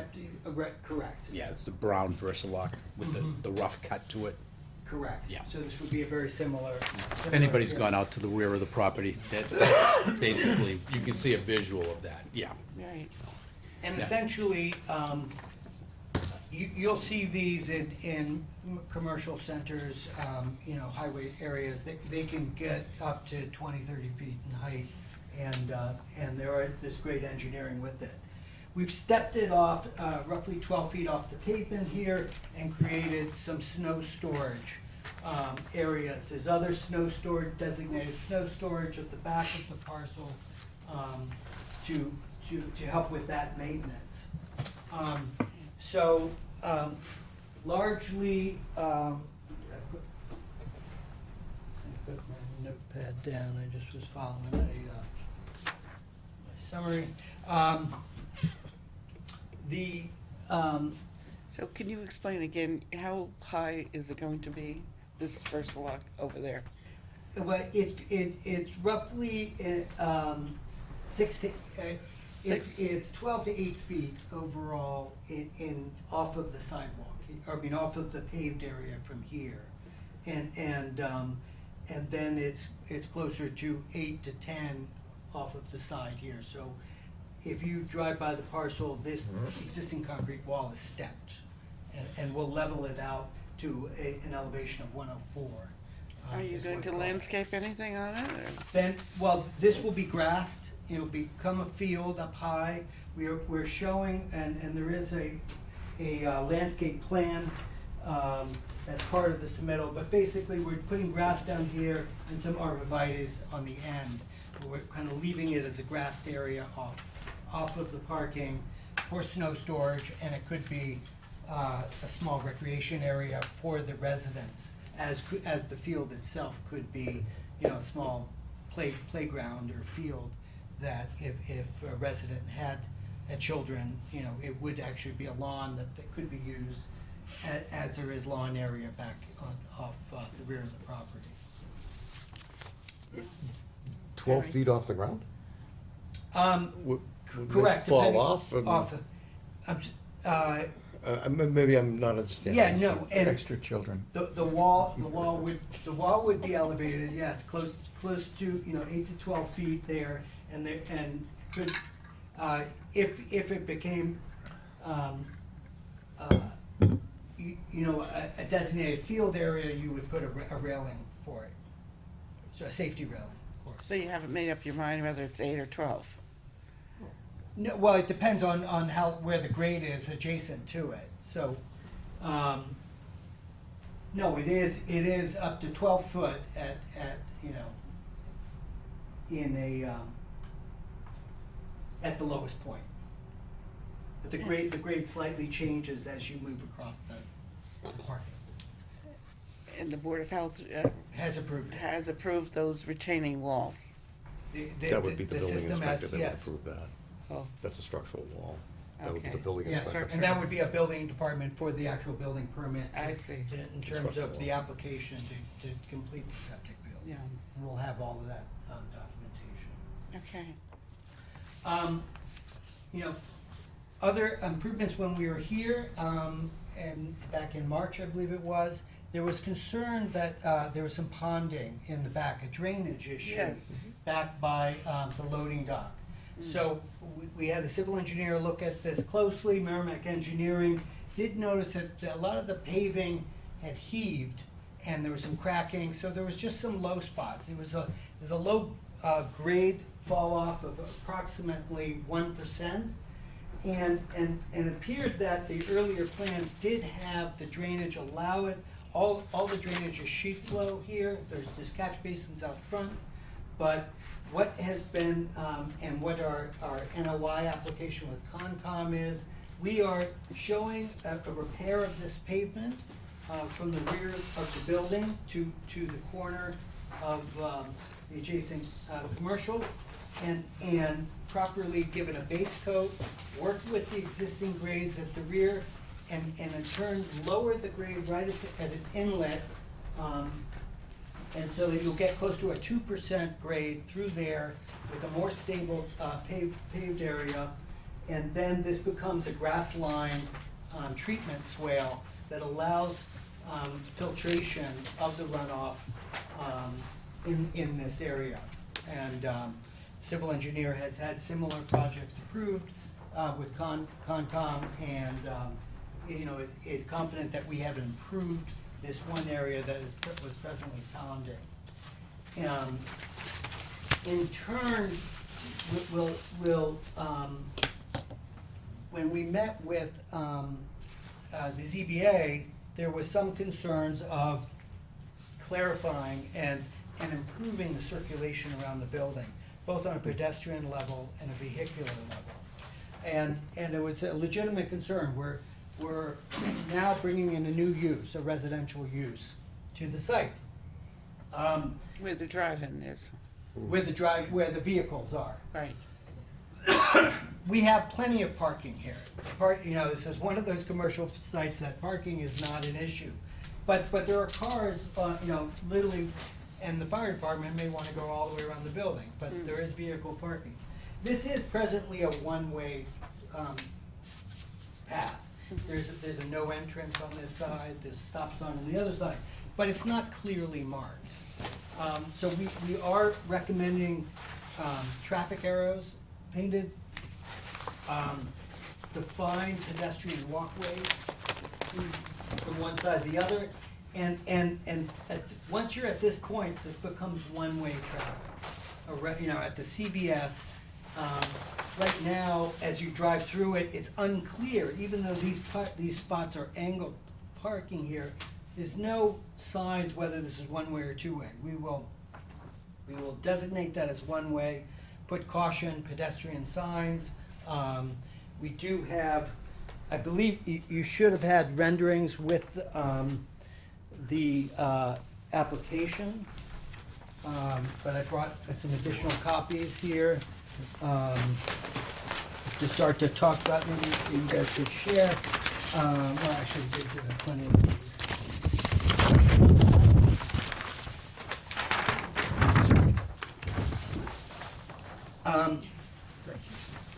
You know, it starts to show some of these areas, both the circulation paths, but also some of the enhancements that we kind of made to the residential entrances, which was a comment, again, back in, with this board in March. One significant feature of this building is there is an elevator in the rear of the building. And it's tucked away back here. When the peer review said it wasn't called out, you realize it's shown as an X, but it truly is there. We will call it out. In the back. In the back entry, and you'll see it in the first floor plans that are part of your package. Hey, But there's no- can we time out 1 second? I'm sorry. It's just for the record. I never got this stuff, these renderings. Renderings you didn't get? Yeah, I didn't get these for the Okay, they should have been in the packet, huh? Yeah. Okay. Yeah, I thought we had made colored copies. We but- did. No, Yeah. this would have really helped with Larry's review. Okay, yeah, because they should have been in there. I was trying to call out, the entranceway for this elevator. And, this would have thoroughly Still gonna be there. presented to Told you. the story. No, I understood. They should have been in the packet. It I doesn't look apologize like if they it's weren't. there. If, You will find out. if it's helpful too, there were existing also colored photos which should have been part of the package. Yeah, they should have been. Sorry. No. Hey, on this particular subject matter, and I don't want to just gloss over everything, because there's a lot of important parts to this particular site. One being, that vast parking lot, on the northerly side, that has no real interior parking, landscaping within it. So it's just one big slab of bituminous concrete. And I don't know if you, through board review of this, if we could, probably improve upon what's out there now, which is nothing but pavement. And, in modern terms of updating this particular site, and especially for residential purposes, to beautify that. Make it prettier. And say, put in a median strip of landscaping would help to break up that monstrous wall. I'll just describe it that way, 12 feet. It's gonna be 120 feet long. Right. With a lot of vertical, unappealed, visual unappealedness to it. That, and you have that 12 foot of distance between the pavement edge and the wall beginning. Rather than snow storage, I would just suggest, and I'm sure the board members are already thinking about this, is, a substantial landscaping in front. And this would probably be in honor of our immediate past chairman and, how sensitive Rob was to, properly hiding these particular walls. And we, Harry brought this up at a site plan we were dealing with last month, abutting I-95. You're going past Georgetown, and what they were proposing, it was at least a 12 to 15 foot wall. Yeah, it was huge. Yeah, and Huge face of the building. Yeah. We're trying to make sure that we're doing our job to enhance the landscape and the aesthetic appeal of the community overall, site plan by site plan. And, I really think you as an architect, and if you have a landscape architect working for you, I think for the next plan, if you really take what we're saying into consideration. I'll tell you, it may sound, if I may. Sure, Harry. On that, I sort of see something differently here. I love the idea of the wall of green, the buffer of green that prevents you from Central Street from seeing that big wall that's gonna be there. I would pull it forward much further, and I would actually use the curb cut, which isn't being shown there but exists. It actually exists on the street, but it doesn't seem to be represented. What, the curb cut here? No, the curb cut that exists further down. Keep moving your hand. There you go. You got close. You were getting there. A little further right, a little further. Bang. But, to the fire station? No, there's a curb cut. There was a curb There's cut a in the curb curb. cut. In here. Right Yeah, there, further- exactly. yeah, I further. would use that in Harry's crazy idea of how things work. that would be the residential entrance, and that, I'd use it that way. Yeah. And I would separate it out enough so that From the retail side. they would come in, they would drive behind that buffer that we just spoke of, that hides everything. Well, that's gonna be pulled down, pull that down so that you have a lane for them to drive through. 20 feet wide, and they drive through and they make their own access to the back. And that way, the residential is residential over on that side, and the the left-hand side driveway is the commercial. But I just look at things like separating it because, Yeah, because you're mixing in residents Yeah. with customers. yeah, it's tough. Right, If right, you're trying to it's, put- it's tough, and Yeah. of course, Georgetown is a lower density than some towns or other cities. My experience is police, or sometimes they don't want as many curb cuts because of different ways of it. Would it be in and out at the same place, so I've been often told to minimize the amount of traffic and so forth. There's still residential units living above a commercial building. And, I'm open to it if it's a very strong, It's, you know. I think it's new for this community, and we're all trying to, kind of struggling with, how do we help you make this really attractive and safe, and, a place where people want to live. I'm envisioning that the residents will be parking in the back. Not necessarily. I mean, and that's something that there's open to the board's opinion, the community's opinion, what makes the most sense. The issue with the back that I see is there's a loading dock back here. I thought, this might be the natural, residential parking back here. But largely, you're gonna have to pedestrian walk past, the CVS loading dock, which granted, I've talked to the manager there, it's mostly morning deliveries and so forth. But you have to kind of cross over the pavement, to kind of come in the back door. The one unique thing, there's 3 entrances to the building, to the second floor. There's 3 sets of stairs. There's a central entrance right here. There's a side entrance right here, and then there's a rear entrance that's kind of tucked away in the back, which is the elevator entrance. One thing we did do was provide a 5-foot accessible walkway around the side of the building that doesn't exist today. Part of the reason, like we presently in this application designated resident parking here up front. The peer reviewer recommended it back here. Either one could work, but the idea is that it may be preferable to get to an accessible walkway to come, if you needed the elevator access, to come around the building, or you'd have the access to the other 2 entrances.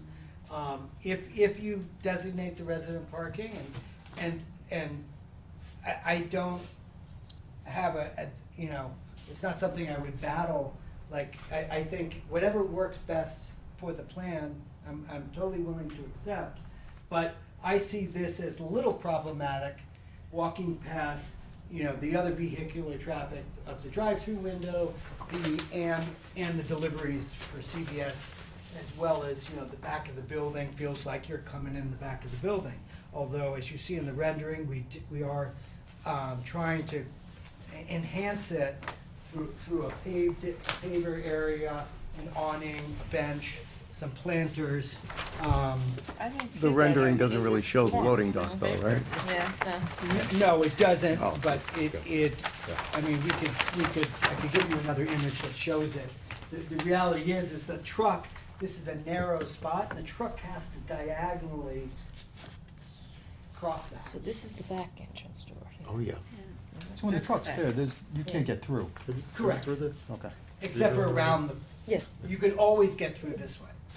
But a car can't come around that way, the truck blocks. When the truck's unloading, it blocks traffic.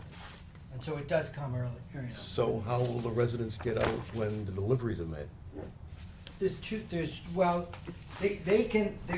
a walkway that would lead from the elevator. Oh, no, I mean, No, how do they get car. their vehicles Oh, out? yeah. I don't mean how they walk out. How do they get their If you have vehicles out one- if they're? Well, You're on right the traffic. now, we're showing resident parking over here, then they can get out this way. And What about the HP? about, excuse me, The the handicap? Yeah. Well, there's two spots here, there's two spots here as well. We have 6 total. Where's the handicap elevator spots. again? Elevator's back here. Yeah, over there. So if they're handicapped, they have to park in the front and get around to. Well, there are 2 spots here. that- In the back. In the back. Next to the elevator. Next For to the handicap. elevator. Yes. Gotcha. I'd put more if, but this is a kind of one-way passage. And that's where the trucks get But that's- unloaded, so right. the handicapped folks are kinda. Again, that it is, understand CVS, it's once or twice a week at 7 in the morning. But it is, it's a cluster, and this is the only access to the elevator. Now, that was put in at a later date. So the parking that's here in front of the building, you're gonna have stores here? Stores, I'm sorry? Stores? What's gonna be here Yeah, on the yeah, first floor? right now, it's business use, it could be. Commercial. It It's could be empty commercial. right now. It's empty. Huh? Right, but it will remain Remain retail. commercial. The ground floor will be commercial retail. Okay, so you, So, yeah, the CVS, and then there's 2 other tenant spaces there. well, I think the parking is way too far away from the apartments. The parking way over there. Here? That would not interest me at all. And I mean- I think the parking has to be closer to the units. Well, again, it's subject to, you have a door, you have a stair entrance there. It depends on what your need is. If you wanna take the elevator, I mean, and I'm open to putting, the designated parking in the back of the building, but again, you have to walk past the You loading dock also and have to around walk- the loading dock. You have to walk past, are you eliminating the drive-in window? No, of course not. So you have to walk past cars that are coming to the drive-in. You have to walk past cars that are gonna be parked here and also moving eventually, in or out. And then you're gonna have the residents walking. That drive-through traffic, that's the hazard. That's true. Right. Right, the and hazard. so we showed two pedestrian walkways, and again with signs, you have to cross a parking lot. Yes, if I were designing a new building, I would make the elevator and a designated, residential area, completely separate. But that's what we have to strive for because we're calling it mixed use. Right, And right, what- and. How could, if I could ask, how, would CVS be amenable to closing the drive-through? Of course not.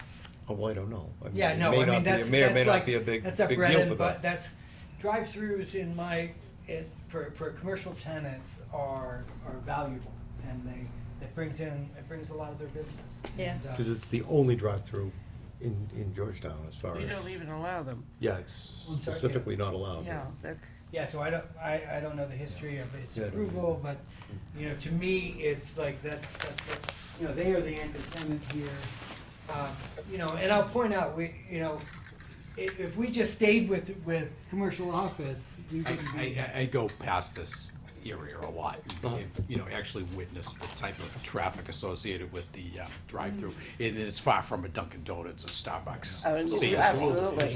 It's usually maybe one or two, Absolutely. maybe one car queued behind the other, and they're moving very slowly, Oh, they are. Yeah, And the, all and the traffic. crossover, it's not 70 units, it's 7 units. well, I know when I I have go 7 into residents. CVS, I park over on this side here. I'm usually over here, okay. On the side. So I have to walk across where people will have to either park in the front, the car will be coming up and curving, making a left turn to park and right in front of the building, or I have to duck the drive-in area for people. And also people are coming in and going out. So it is a busy area for someone that has to walk from there to their home. The issues that I see really are with elderly people, disabled people. Right. And me being an elderly. You're person. gonna be there. But also with children. It's children, sure. In that parking lot. There's risk there, but now if people can park in the front and in the back and in the side, wherever the hell they wanna park. They can choose where they wanna park. Yeah, Yeah, but you I know, was, some of the issues that I have really are diminished.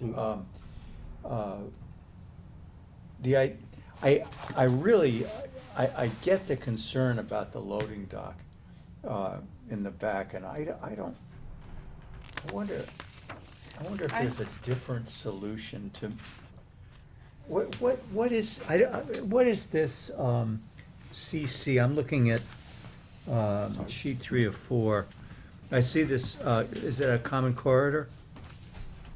Going from the back, from the loading dock. It's on this plan, I believe. It's got a big black rectangle on it. Concrete? No, on the left, where the entrance Right is. in here, yeah. Yeah. Yeah, so this is a very odd exterior corridor, so to speak. It does provide access to the rear of CVS, kind of a pedestrian, like a service entrance. There is. Is but, that? But it doesn't lead. It only leads to CVS. It doesn't lead. Into the rest of the building. And there's some mechanical equipment back inside there too. It's just it doesn't. There's no way to give the residents access through the interior of the building without creating a corridor through the CVS. well, I think to expand on what John has suggested, by the septic area with the retaining to do more landscaping there.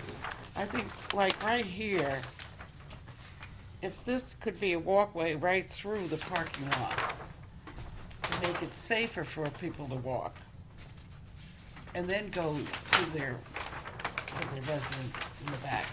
You're saying like continue the walkway through here. Yeah, and I mean- with landscaping, with breaking it up and And we could, with the amount of parking spaces, and this is the flexibility we have in Right. this design, is to, like, we could give up 15 parking spaces Yeah. and we still have them, right. We're about double the parking that we need. Not that people want to see the parking lot disappear. No. Because it was become quite So- familiar in town, but Yeah. we do have room. So, for instance, if we were to we could landscape this area, beautify that. Right. This could be resident parking or not, but we could take this whole back section of parking out Right. and have a walkway through it as well as landscape. That sounds good. And plus the That'll hide it. entranceway, That'll hide your wall. And that could further hide the wall, yeah. the actual entranceway on Central Street has forever had, where the drainage is, a big hole, pothole. It's constant. Either the pipe is broken, Right here at. right there, you know where it is. That has to be improved on. I don't know what is the problem, but it's always been bad.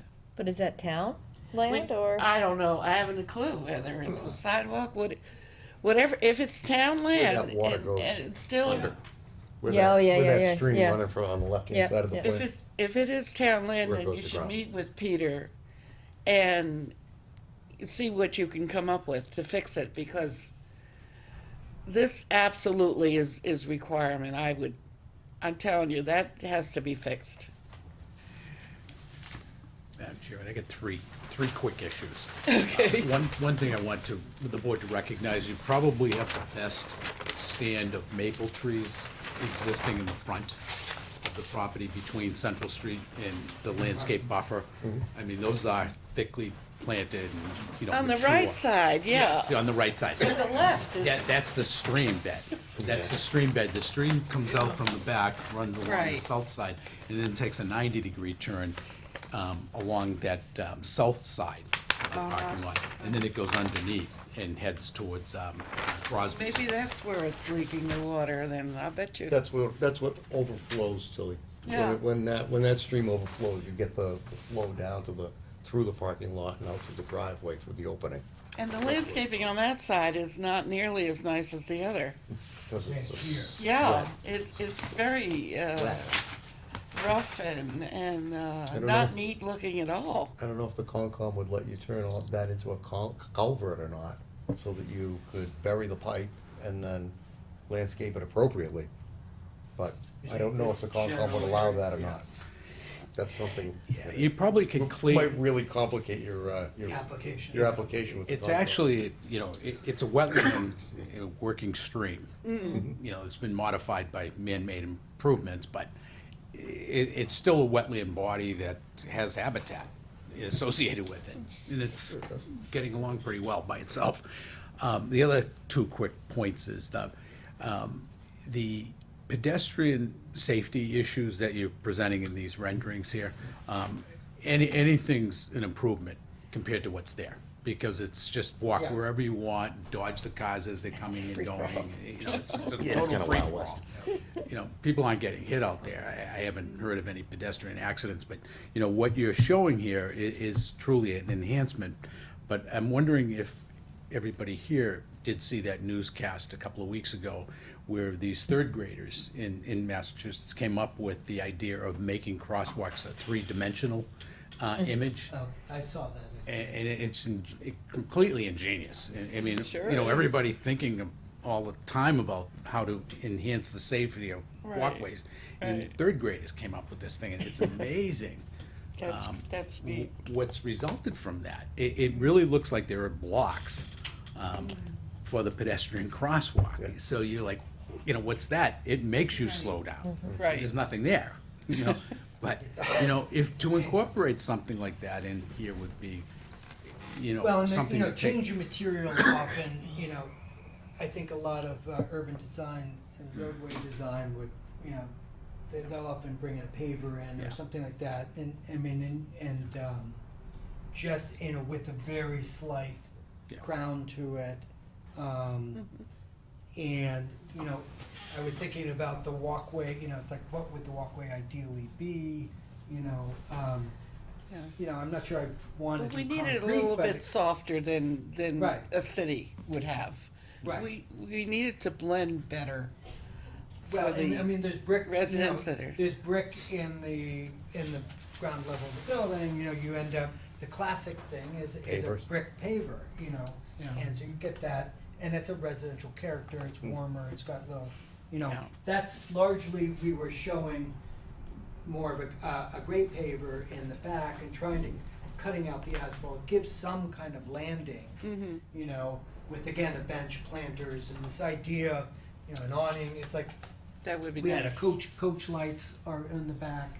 Yeah, when It's you like, look you know, at something like give it this some in the back, character, that's yeah. kind of, where are you going? Into the back of a theater, or where are you going? Well, it's just Just like doesn't- somebody would sit out there, you know, they're waiting to get picked up, maybe there's a smoker, I don't know, you know, but it's something that, it's an entry, you know, you get, it's It's a- welcoming, more welcoming to have. Yeah, it's more welcoming than nothing, and Right. like, you know, it's as you mentioned, the site's calling for enhancements, and I feel like we're touching on things. Some of these are subjective and aesthetics and so forth, but largely, I completely agree with the idea of clarity and circulation, you know, and just kind of warmth of character, you know, of like making a project successful. Two remaining issues so that we can help Oh, move this thing along real quick. So, for a lot of people, that elevator will probably be the main access point. You know, we all like Oh, to use our definitely. elevators, and you have to Groceries. move things up and down. So, you know, it's probably realistically a primary means of access. Second floor. Yeah. The other thing real quickly, in regard to that massive field, or whatever it's going to be on the top.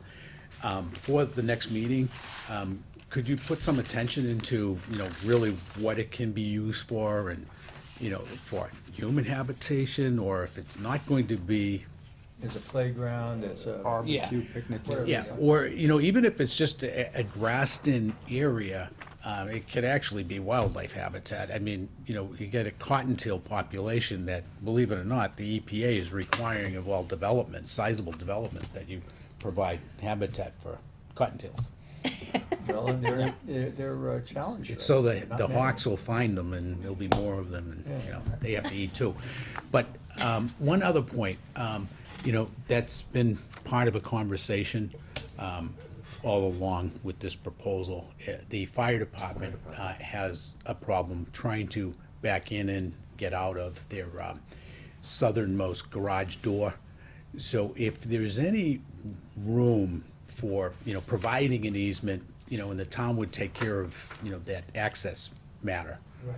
If you could incorporate, an easement. Locate the building or orthophotography on the plan? The fire station, The the fire public building? safety. The public safety But location. just so that we get, it's tough to say, where are we actually looking? Yeah, it is a weakness with the particular garage door. They can't easily maneuver in and out of, they just don't have enough room there. Right. The, Have you read the letter? Did you read the letter from the fire? yes. And we'd spoken with the fire department, I've spoken with John about this issue. I've spoken to the owner, and they're open. It's not like they're giving up anything, and that's like, being a good property owner, good community member. And in turn, we would, I'd like to touch on as many issues tonight so that Sure. we can address, effectively our next meeting. This has been a long process, very long, just to get the ZPA meeting, which had nothing to do, we were trying to apply, in 2018. You don't have to tell us that. We had a town meeting for this. There's a lot Yeah. of work going As into that. I said, this is new for this community. Right. So we're gonna be, very thoughtful. And we're gonna try not to slow you down, but we're gonna be very thoughtful Yeah. about how this plays. And, and I think in general, the owners likes the idea, I think everyone we talk to likes the idea of mixed use. We had a lot of Yeah. support. I think it's one of the only, buildings, for single floor living, accessible living, for residents of Georgetown. I do think it's critical that we did, the 5-foot kind of sidewalk around the Can I building. ask, is that covered, that sidewalk? No. Is there any contingency for that to be covered in the wintertime? That, of course, thered be a way, we could build a structure or put awning type of roof. We, once you get, I don't know, all the condensers are in the back area, which we screened. Mhm. You can't, and that's a covered roof, but we basically extended the walkway around the outside of it, so, technically to make this entire pathway covered, it would take some effort. Could We I also ask might need a you, variance for that, I'm not sure, because remember, the building's pre-existing non-conforming with Oh, respect to that the 100 the foot. residential, because we've got it on the That's back 100 and on the foot. side, the Yeah, residential that's 100 district, foot. so. on the rendering, in this Heated picture on the sidewalk. right, I just wanted to understand what I'm looking at. Are these where the condensers are back here? Inside there, Yeah, they're in correct. All right, and does this door, is that the door that would, That leads to the elevator. to the elevators? In the back, okay. Right, And- so, it is like a storefront, it's a And there's glass the two door. handicap spaces. It's an entry, And then this the corridor- stairs up from there, There's stairs and an elevator from that door. correct. By the And truck. this corridor that's shown here, that's the, That's like a That's the- CVS, maintenance, and there's mechanical. is that where equipment for CVS. deliveries No, go through there? they don't, I don't, they really have it kind of blocked off back there, and the door needs to be replaced, but it's just, it's not really used from what the store manager says. And, the corridor leads to, a large, condenser, mechanical equipment for CVS. But this then could be screened, could be buffered, there could be a separator there, this Could be area. a gate, yeah. Yeah, this area could be made a lot more Close. attractive Mm. than, Yeah, once you An get, once you industrial. get past that door. Yeah. And it just, it looks and- like a, and- looks like a hallway to nowhere. right, and residents But- would have no reason to go legitimate back reason to there. go back there. Correct. So that if it's broken out, if it's closed off, this could be turned into a much more attractive entrance. Because as John said, I think that this is probably gonna be the entrance that most people use, because that's gonna get them to the elevator. And that there's gonna be, young people might park in the front and just hop up the stairs. No, and I think, like you probably touched on earlier, people will park all on, Yeah. depending on what's going on. Where their Circumstances. apartment is, Circumstances, they'll what, park and how run in. old they are, what their You kids are know, like. yeah. if their apartment's over on this side, they'll use those stairs. Yeah. You know. Will you have And cameras on the outside? I'm sorry? Cameras, security cameras out here in the back? I'm sure that would be, expected. What they're talking about doing is like, key fob and, you know, kind of video camera entrance at every entrance. So there's 3 doors, so you could buzz in, you'd have key pods, to get in, but you'd see video recognition, you know, at who's trying to come in. And the And other thing- management of the building would be off-site. There's no, No, there's no office, correct, no nothing, yeah. office. Are you renting these apartments, these Yes, units? that's- They're all rented, nobody's Right. buying? Right. Correct.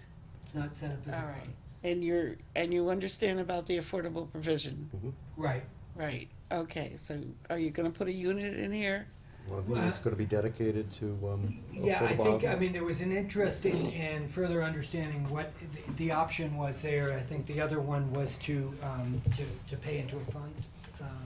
Perhaps at this point would be a good time to take a little bit of public, Yeah, Let's Mr. see, public- Paul Nelson is in the audience, and Yeah, do you mind if I? he is the Yeah. mayor of our affordable housing. Segue into. That's why he's here. No, wait.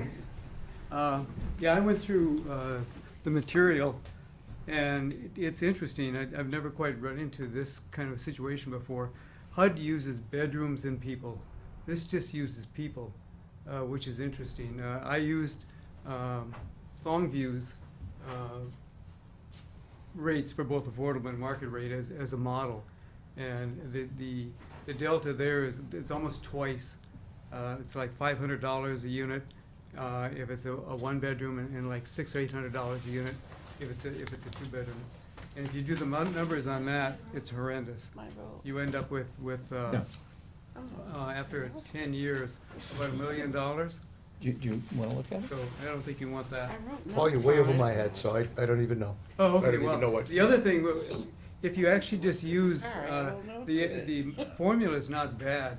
It just, that right now, if you use it, depending on what your market rate and your affordable units go for, you won't have any affordable units. So you just have market. Right. So we That have would to be do- the option to. So we just nominally create a number for affordable unit, and that's what you use to create the delta then on each unit for 10 years. And unfortunately, the way it works out right now, they use a family count of 4 people. And you normally don't put, in a one-bedroom apartment, you don't put 4 people. You Yeah. normally put 2 or 3. And And in a two-bedroom, you put 4 or 5. That's normally the way, and that's the way HUD does their numbers. They don't use people, they use people, they use bedrooms first. So, Madam Chair, but I'm completely, totally lost. sorry about that. Are we gonna, is it all right with the board if Paul, through the Affordable Housing Trust, hooks up with these folks and they arrive Yeah, at we need some to create a type better of- model. And I you think guys, that's- you guys yeah. work some numbers and. Because I worked out, I Some worked kind a of model out, if satisfactory- you had a delta of 300 between an affordable unit and your market rate units, then it's over 10 years, it's like 125,000. Okay, Which is a Paul, lot. you wanna meet with, Yeah. unless you no, have but- some suggestions for the building and the outside. Cause we're doing a site right now, outside. Do you have any suggestions? Yeah, I we don't think, mandate that one of the I apartments, think the parking's gonna be a real Can we problem. mandate If you allow one of the occupant apartments be parking affordable out as front, opposed that's to putting exactly money where into they're the gonna trust? park. Yeah, And I it's think I gonna believe be we a can. really a mess. This would It's probably bad be enough going in there now. Yeah. And if you, Site to do that. if you know what have I mean? parking there that's What size that was? semi-permanent, Throw it out there. CVS is gonna have a conniption fit, I'm sure. Yeah. Yeah, I mean, yeah. and there is a certain number, I think, within their lease, they've asked for more parking than what a normal, square Well, footage requirement. If you look would in be. our zoning, you'll see how many, parking spaces Oh, that they're yeah, no. allowed to have. Well, and, I mean, our calculations, Depending on the sheet. yeah, well, and that, I can explain what the error was there, but, that'll be clear up for this meeting. You know, we're providing, many more than the required, which was When you have a 62. business card, I can just take it? Yep. I'll just bag it. So, Could I, I'm very sorry, I didn't mean to cut into that, but, Joanne. I had a thought, like, can we, since this is a whole new model, can we mandate that one of the apartments be affordable housing as opposed to putting into the trust? Can we Sure, make that you can decision? do that. Absolutely. I- In fact, that's preferred by us. I believe the option is on the, I'll clarify for next time, I believe the option's on the applicant to either provide or pay, pre-building permit. I don't. We think so. swapped it. That's something you guys can figure We, out. we swapped it, it's our option, but, It's, yeah, the, it's the basically difficult ours. part is the .7. It's .7 here, because you have 7. Right, if it's 0.8, it's a no-brainer. Yeah. The Right. difficult part is because it's 7 units. Mm-hmm. Yeah,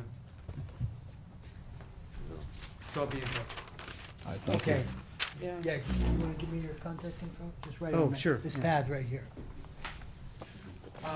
Sorry for that, excuse me. Oh, no, that's Just one quite all vote. right. The, I wanna try to make clarity and tell our, Much as we can. the applicant, client, what to expect. The, so again, we would like to get the board's, preference on how we'd handle resident parking.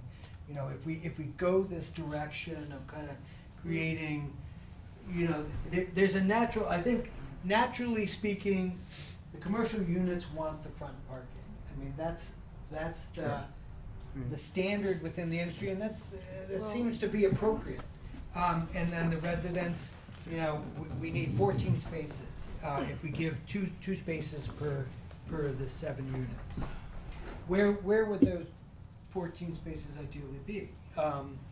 And, you know, if we make the premise that the commercial has the front, you know, we have 2 rows here, you know, you do have that area, we have the back area.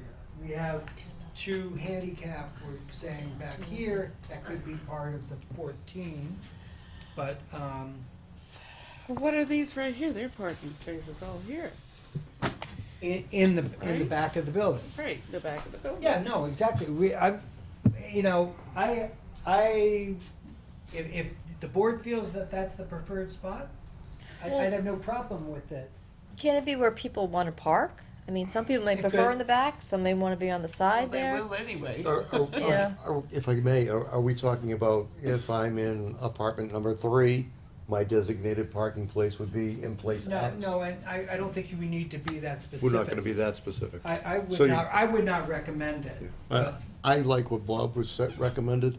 Which was? Which was basically a number of parking places here, a number in the back, a number elsewhere, just so that people Just a people have their designated choice. residential parking. Have signs that say residential. Oh, so make it just residential? And, I think we have some comment from public I'll official. wait for a break. I just wanted to make sure that you were still taking Yeah, comments from come on that. up. But you can finish your thought and your line of thinking. yeah, no, again, I'm trying to make sure we have some good direction that the board looks favorably on as we return. So what is that the general consensus to have multiple kind of places to, So that people can decide. and so I would say we'll end up designating more than the required 14. Yeah. But we Well, still want the improvements on the parking We that could also, existed. we could also designate customer parking only Mm. for a certain number of slots right in front of the Commercial. building. Right. So I just want to, so do you want to see reserved resident parking, or do you want to only see retail parking reserved and let residents figure out where they want to park? That's what I'm trying to clarify. Ah. Are you're are trying we looking figure to out- have, residents pull and say, I wonder if I'll get the 3 in the back, if I'll get the 3 in the side, depends on who's home. Yeah, but I better get home before 4 o'clock, or I'll Or never is get the it, one in the back. it's or the something like that. reserved areas are just for customers, and the rest of it is for residents and customers however they see fit. We're mulling this over Yeah. because we haven't done this before. I'm leaning towards what you said, where you have more than enough residential Everywhere. in the Just 3 designated. designated, and designated for residential only. But I'm open to other ideas, if there are other ideas out there. That's just how I look at it. I would- The preference, I believe, All right. should be to the resident, because I think the customers Well, are, I are think that the back should be residents, but this one row here could also be residents, because I never see anybody park here. Yeah, 2 point. Isn't that gonna be where Close the to buffering is? But I mean, By the new wall. one of the issues with the back that I personally hasn't resolved is, Is your delivery, isn't that what you? yeah, delivering and or, you're still, you're walking across the parking lot, I guess they could park in the back and just walk past the loading dock and go in the elevator. Where is the loading dock? I'm sorry, in this picture. This is it. So a car would, the big truck kind of. Oh, I see. So this is an overhead door. Oh. Where's the elevator? Elevator's back here. So, it kind of, actually, a car may be able to, depending on the length of it. We actually were removing a metal ramp That's that they the one don't that's getting use. pulled out, right? Yeah, and we're leaving the concrete pad. By moving the ramp, we're able to kind of get the truck back a little bit. Somebody may be able to. Maybe they'll send small So trucks. how does that truck? It comes around here and then backs in. And so at it a doesn't come diagonal. down here? No, Those are it the will base. when It it exits. leaves. When it leaves. What about the cars? Can they go down there too? Yeah. Because Yes, there'll still be a all the one-way cars traffic. do that, but when that truck is right now at 7 in the morning, it temporarily blocks that access. Can you show us a template of that at the next meeting too? I'm sorry? The actual size truck, the standard Yeah, delivery. I'll diagram that. And, you may have the room enough within the pavement Now that we've surface. also taken that metal. So if somebody needs to get out early in the morning, they're gonna park at the side. All they have to do is get stuck once. And they're gonna learn. And if they They go live there on the later. one way, it's Or- to and get out. that for That's that what day, they yeah, gotta they do. probably will, yeah. Okay, then. That'll never happen again. Madam Chairman, I just want to make a point. Along the front of the building, right, I look at that, that's your primary customer parking. Yep. That's for those storefronts. And you do have an abundance of parking provided on this site, which is an anomaly. Right. Maybe the board may want to consider ultimately that, customer parking is designated along the front. That's what I was All thinking. Yeah. all the other spaces can be a free-for-all. But, those are the prime spots. The only thing I'm thinking of, when I watch traffic go in and out of there, if this front area, all those parking spaces, travelers tend to just go over to the right, and they'll use, I'll That show you large- here. that They'll larger use- big- They'll use these Yeah. parking spaces here. So these are all full usually. Yeah. And then the customer usually comes over here and parks here, or they might park in here.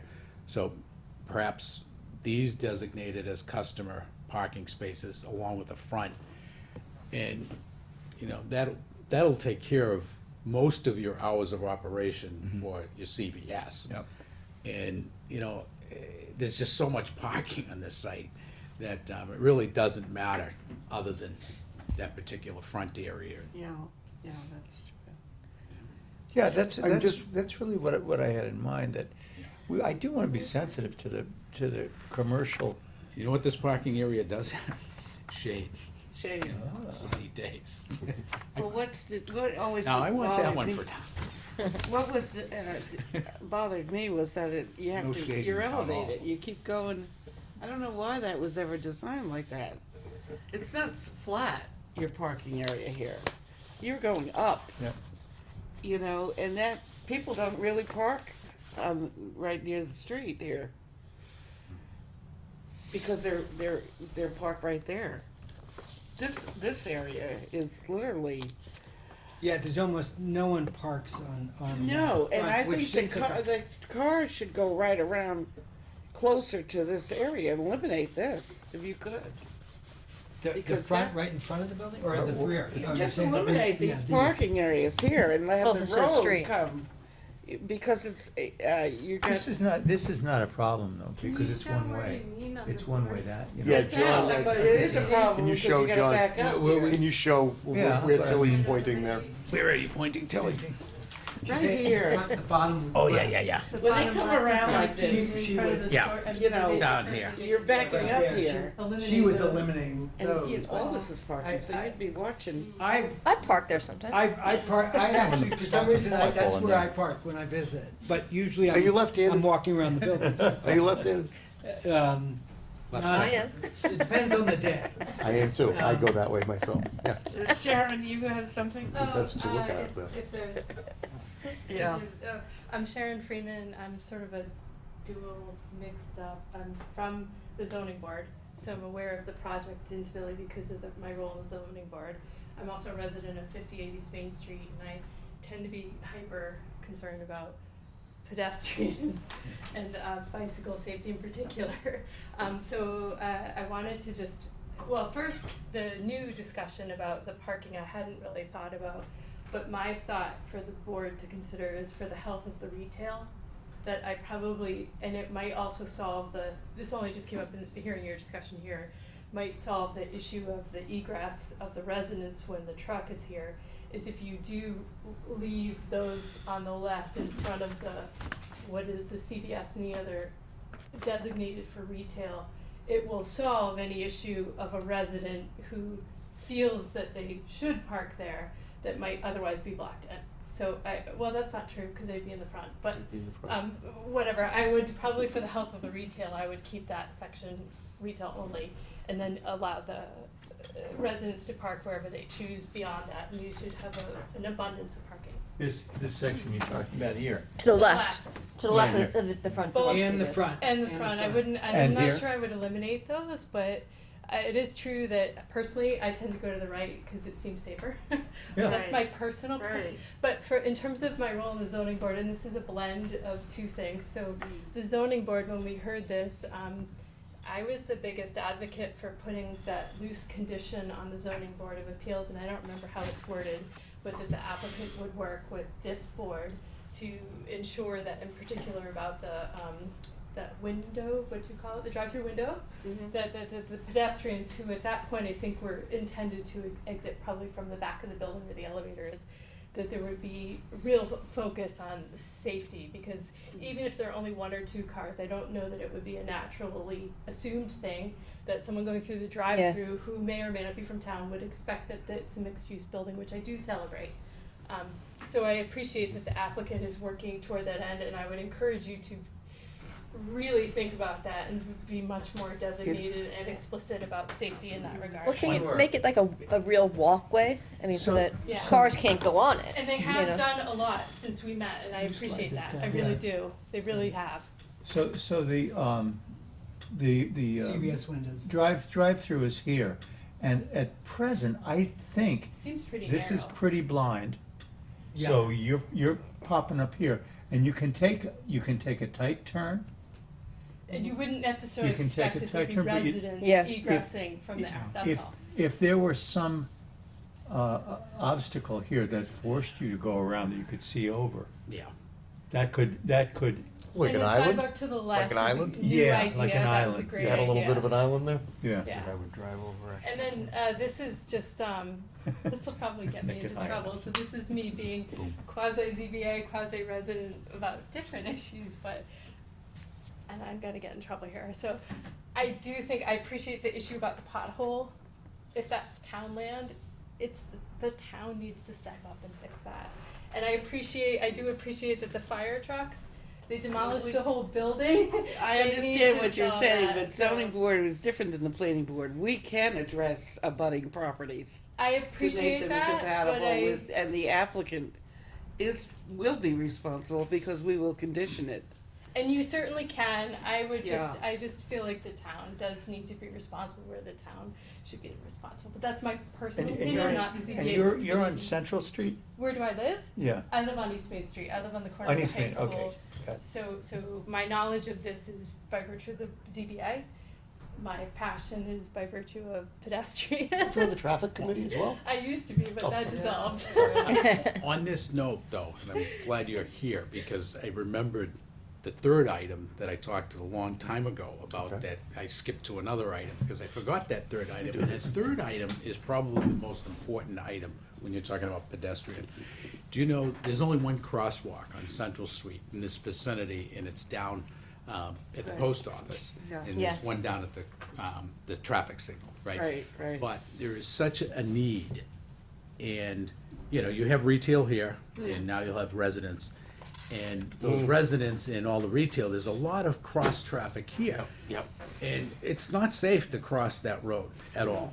And, you know, if you had a pedestrian walkway designed, say coming in this location, or wherever the best location is, to coincide with getting across the street safely to the sidewalk over here.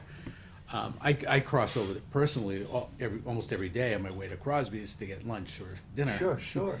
And But it's really, I'm running across the street all the time. Consider that placement with regard to, Yeah. first of all, my personal opinion is that's town responsibility. I get you can condition this all you like, but I feel like we as a town need to be responsible. You for know it. why, But Sharon? I get it, but the crosswalk issue. Well, the Remember crosswalk- where the entrance is to Crosby's, and the CVS Is- exit, is to the- and they're It's nearly, adjust. They're offset. Yeah. So I'm not sure I would They- put the crosswalk immediately there. Yeah. And someone has been hit there, or maybe their dog was Oh, hit yeah. there. It's a You have to bad be place. swift of foot to Yeah, get across the yeah. street. I Now, know. there is a sidewalk here, right, and there is a pedestrian access built into the Crosby parking lot. But it's just, the thing is, it's not set up to get across the street. You know, we can get the DPW involved with this, but, you know, if you could design into this site plan. an That's actual- about where your curb cut is. Because anyway. right now, if I wanna come from I this like that. building and go across, or you have customers coming from Crosby's, you gotta walk in the driveway. Yeah. And that's not safe either. That's not Well, And that though- curb though- cut gives you an HP Yeah. entrance in. I mean, my experience is crosswalks are always at lights. I Yeah. mean, Yeah. for all the Right. obvious reasons, and you don't, But we don't have any lights in this town, so. However, they have There's a those- light down the street. Yeah, I they have know, those but that's new a distance inventions, down and though. we're actually gonna put them in downtown, Georgetown, pretty soon, and they're solar powered. Oh, the Elm Street one. Yeah, yeah. You just put it in. Yeah, so, I mean, it is needed, because there's a lot of foot traffic going to and from, and there's 3 lanes of travel there. And even though they're queuing up at the light half the time, they don't let you go across the street. No one's stopping for Well, the anybody. truth is, the mixed use, the whole point is to reduce pedestrian traffic. Right. Yes. I mean, Safe. And you're probably going to have some children there going to school, and they're going to have to walk, because they're not gonna be able to bus, because they're too Let's close. wind this Yeah, down I and mean, make a continuation Yeah, date. yeah. What Yeah, day is it? let's wind it down. It's a good idea at this point. Thank you. We're dependent on you to use your imagination and make everything that we said tonight happen magically on the plan. If I may, I just want to summarize, just, obviously, we're gonna make some corrections to the plans based on the peer review report. And then, in general, the board is looking for clarity on parking and maybe scattering the residential parking around the site, or having the residential parking towards the rear only, or some of the options that you put I, forward. no, I don't think we want it just in the back. I think I it, think we were I heard pretty that happy with from the others. scattered idea. Scattered. The scatter. Generally The speaking. back, I would say reserve it, because if in fact it could be filled up, and they wouldn't have a parking space unless you, yes, make it just for residential, but Just have the residential back. elsewhere Allow too. it elsewhere, yeah, because in the Right. back, there's no reason for anybody to park back there who isn't a resident. So never designated, know. designated in the back for residential, with some scatterings of other residentials That are designated. Okay. that are In designated the front on the elsewhere. side. yeah. And you're looking for front? landscaping enhancements, particularly with respect to the The large wall near the septic system, Obscure but our also view. potentially within the parking area itself. That's Mhm. right. Yeah, and also Obscure how our that piece view. of land would be utilized. For the fire Right, department. right. Right. yeah. Utilization of the green area above the septic system. This area. Locate the, I was just gonna say, this area in the parking lot down towards the street is actually not that easy to get into. I don't know why, maybe it's just my car, maybe it's my driving skills, I don't know. But, It's a tight turn. it's a tight turn, yeah, yeah. So that might be, I mean, that might be got an incline some to it, place too. where you can be creative. Or In terms of reconsider like- which is the entrance, the curb cut that's not used might be the safer entrance. Right, because wasn't that brought up to make that And it would the give residential greater entrance? Well, if you made it all entrances, it might increase the retail parking. Or just move the But there must be a entrance. reason why they stopped using it, I don't know the history. Well, so when we were talking before about the additional curb cut, that seemed when we were focusing on residential parking was gonna be towards the front, but if we're gonna have residential parking scattered, it seemed that a dedicated curb cut for residents wouldn't make sense. Are we Yeah, still interested in seeing that? And I agree with Mark that usually putting additional curb cuts, I know there's one there that's not used, close to others in a congested area is usually disfavored. You'd rather have all the cars coming in and out of one spot rather than multiple lefts and rights close by. I'm just suggesting that you reconsider which is the one out of the box, but, so essentially you're saying, What you you said. choose one or the other. yeah, Right, maybe I that was in- further one is safer. I was in preference of having both of them being utilized. Did you get are you the consultant for landscaping and the flow of the traffic? Uh, Is that your, Well, my You didn't get a architectural traffic firm, I mean, it's a analysis? small enough site, it's like, it didn't deserve a traffic study, you know, but, we've been involved in land planning and landscape design, so, okay. I mean, those. So you can come up with some alternatives that we can. Correct, but at the end of the day, we would like to come with a definitive, like, this is Oh, what we would like it too, but it doesn't sound like it's gonna happen. Well, right, but we're, Gonna have to kinda get. we're getting, Well, we're I think they getting, need the guidance, they need the guidance from us as to what is amenable. and, So, how about we put it this way? and We'll straw vote. 2 entrances, 1 entrance. I say 2. Anybody say? I like the idea of two, Mhm. but I guess I wanna see studies if it's, It's hard which one to is more safe visualize. than the other. It's hard to visualize. I think showing us both options might be the best way, and then we can vote on it. Need to think To about me, that. See the traffic we're flow. extending in the discussion, but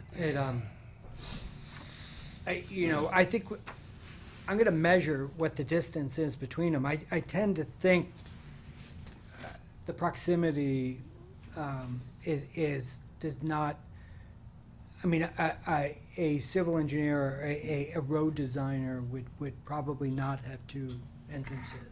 And I'll get some information on that, but You can get a I tend, consultant. I feel, I'm one or the other is really what my instincts are saying, and maybe moving it, improves it, but I'm inclined, Maybe it needs to be Maybe it is shifted, moving yeah. it would be better. And maybe shifting it would be, Well, I think we have to see how that But, actually lays out. And I also, I mean, I want to be somewhat pragmatic here. It's a change of use. The only reason we're here is because of we're changing the use from commercial residential. If we stayed with commercial, we wouldn't need any special We permit. wouldn't have these conversations. Yeah, and we're Don't let me making, we're remind making, you what we went through to get mixed use downtown. yeah. Yeah, I'm and- sure you don't wanna hear that. No, but I think- we I think certainly everybody's have been Very, tougher. very accommodating. I know you folks wanted to do this. We were amenable to it. Yeah, I Absolutely. just, it. And it this wants is to be the a first one, so we practical- want it extra nice. Want to make sure we get it right. Or there'll be another town meeting and that'll be the end of it. No, it'll just be a negative. It'll be, So we really want something it's a special that'll permit. stand It can out. still It's the burn in first one. flames and go down right We now. want it to fit in. And then We you'll be don't back want to it to look commercial. like we're changing it to Danvers. We get it. We're just trying to be sensitive to, it's 7 units, so it's maybe 10 people coming in and out. It's probably gonna decrease traffic overall to the site. Yeah. Because rather than people coming and going throughout the day for these various offices that could be up there, it's, you know, Probably 7 looking to at 10 people 28 maybe vehicle trips per day. who are gonna be coming in and out, who are Right. used to the area, aren't customers coming who haven't been there that often and don't really know what they're doing in the site. This is gonna be their home area. So I get it. We hear you. But we're just trying to make sure that we're not over-designing this, assuming there's gonna be 50 to 100 people living there and constant activity with pedestrians, because I don't think there will be. In fact, there might be less than you see now. I strongly believe there'll be less vehicle trips to the site. I don't think CVS would keep CVS in Georgetown if there wasn't a good population of customers. No one's saying that. I'm saying no. the And they're change. coming in, they're not walking, they're Saying coming what's in relative with to what's going cars. on in the second floor. Well, right now, there's nothing going on on the second floor Well, because yeah, it's been empty of for course, but 2 if years. we but- fully occupied commercial offices Yeah. there, we all know. The there'd bottom be- floor has there'd be nothing more. right now. Yeah. so- Yeah. Well, the bottom, And what it used to be. commercial Yeah. isn't even big, so. Uh, But, sounds like we're moving forward, and I think you folks What's the sort of have an idea what we're continuation looking for. date here? I I see it, I see the glint in your eye. The August meeting. August meeting? Oh my God, really? Okay, We can't great. get in July? I'll make a motion, Madam Chair, to continue to August 14th, 2019. Second. I mean, you guys gotta understand, No, since I this all get started, it. within the last 2.5 months, we have 10 projects we're dealing with. If it was last year, we'd only be dealing really with 1 or 2 projects. But But you're meeting on the 10th and the 24th as well in no, July? That's Not just doing we're the not. 10th and the 14th. Just doing the 10th. Yeah, we're not. 10th and the 14th Of August. of August. No, I meant July. With the, July is just the July 10th meeting. okay. We're doing one in July, one in Yeah, August. we'll All go right, on. have we seconded Okay. August Yeah, I seconded 2014? Second it? All in Aye. favor? Aye. All right. Thank you. Go ahead. Thank you. Thank you.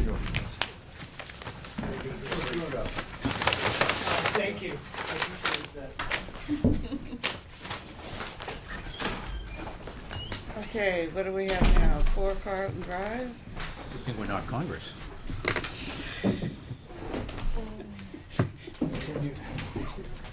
Yeah. All right, which one do we got here? Turning Leaf and then 4 Carlton Drive. Should we do 4 Carlton Drive first? I would suggest Turning Leaf, maybe? Turning Leaf? Yeah. They've asked for a continuance in accordance with the staff report acknowledgements. For the surety, they want a continuation. Yeah, in, All right, we would have to do it till August 14th. Okay. Because we don't have any other choice in the matter, and they have to go to Conservation Commission. I don't know how long that's gonna take. okay. So, Madam Chairman, I move that we continue the hearing for Turning Leaf subdivision request to reduce surety until August 10th? Yeah, August 14th. 14th. Or second? Second? All in favor? Aye. Aye. We're just It's the continuing three of till us. August 14th. What's that? Turning Stone, Turning Turning Leaf. Leaf. Three, Leaf, 2 absent. turning leaf. It's request one to page reduce long. the surety. Oh, yeah. Continuance to August 14th. Okay, so now we got Carlton Drive. Thank you for waiting, Yeah. I think. You got the score yet? 2-0 them. Oh. Really? What period? I don't know. All right. this time. Good Maybe evening, it's Madam done Chair. here. Those new? Yes. Yeah, Good. yeah. My name's Pete Blaisdell. Sorry, I was not here at the last meeting. Rich Williams wasn't able to attend. My understanding was at the close of the last hearing, which was May 22nd, you wanted to come back with a plan that had some additional arborvitae. So that's what's shown here in green. No other changes to the plan. I just handed Mr. Capper 6 prints. Yeah, great, John's coming around. What am I looking at? Sheet 3 of 3, right? Sheet 3 of 3? 3 of 3? That's what I'm looking at?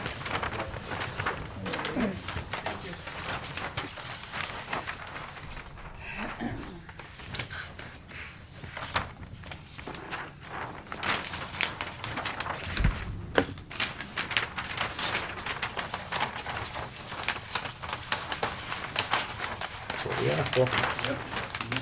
Hoping for some smiles saying, yep, yep, that's That's what what we we asked wanted. for. You're good. Madam Chair, well,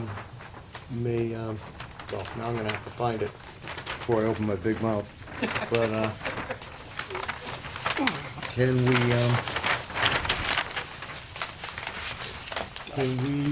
take a few moments to address the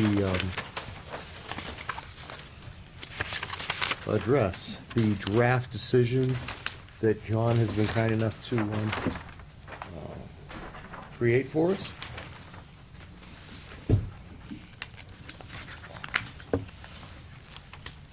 Does everybody have a copy of that? That's from the last, That's from the packet? yeah, the last packet, yeah. Yep.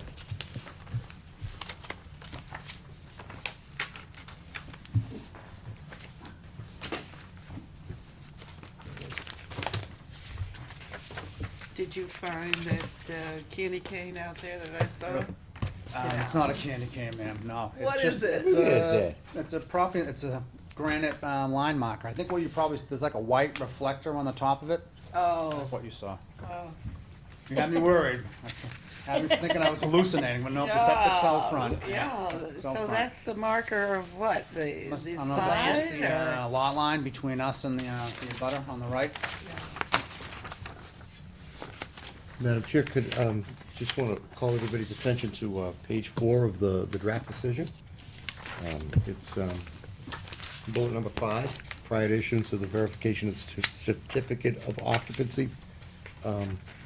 Looks pretty good, as long as we reference the plans at the end of the decision endorsed by the board, and we'll be referencing page 3 of 3 of this latest edition of this rev. Yeah, so where would you like that, Harry? No, I'm just pointing out that all of this additional buffering Yeah. is being referenced at the end of this. We need to, at the end of this decision, we need to reference this new plan. Yeah. Okay. And then I just call your attention to page 5, under 6 provisions. John, help me out here. Conditional approval, what does that mean to, conditional versus approval? Usually we just have approvals. Conditional approval, I'm not too, where are we with It that? can have actually 2 meanings. Yeah, that's my, how are we using it here? Conditional approval shall apply to and be binding upon the applicant, employees, and all successors. Every approval, a lawyer would tell you, is it's just technically, it's conditional approval. You know, final approval is when the project is finally approved and completed in its entirety, you know, that it complies with the conditions. You know, That's really what it means, and you're approving it with conditions. So, that's the second definition you could utilize. You know, and most decisions are, you know, do include conditions, terms of conditions. The only thing I could find with that, because I too questioned it, because it's new to us, was the state has that conditional approval definition. And they stated that unless it's in our subdivision regs, conditional approval or bylaw, we could not use it. It's not valid. So I mean, It's a- everything's has- conditional because, whoop, what the heck is going on there? Yeah, okay. Yeah. I mean, everything is conditional. Until we do an as-built, Yeah, yeah, and it's conditional, you have to complete it right, for it to be final. At the very beginning, where we notify the town clerk, we say, please find attached to this certificate of vote, the site plan approval with conditions decision, so it is conditional. It just seems, different.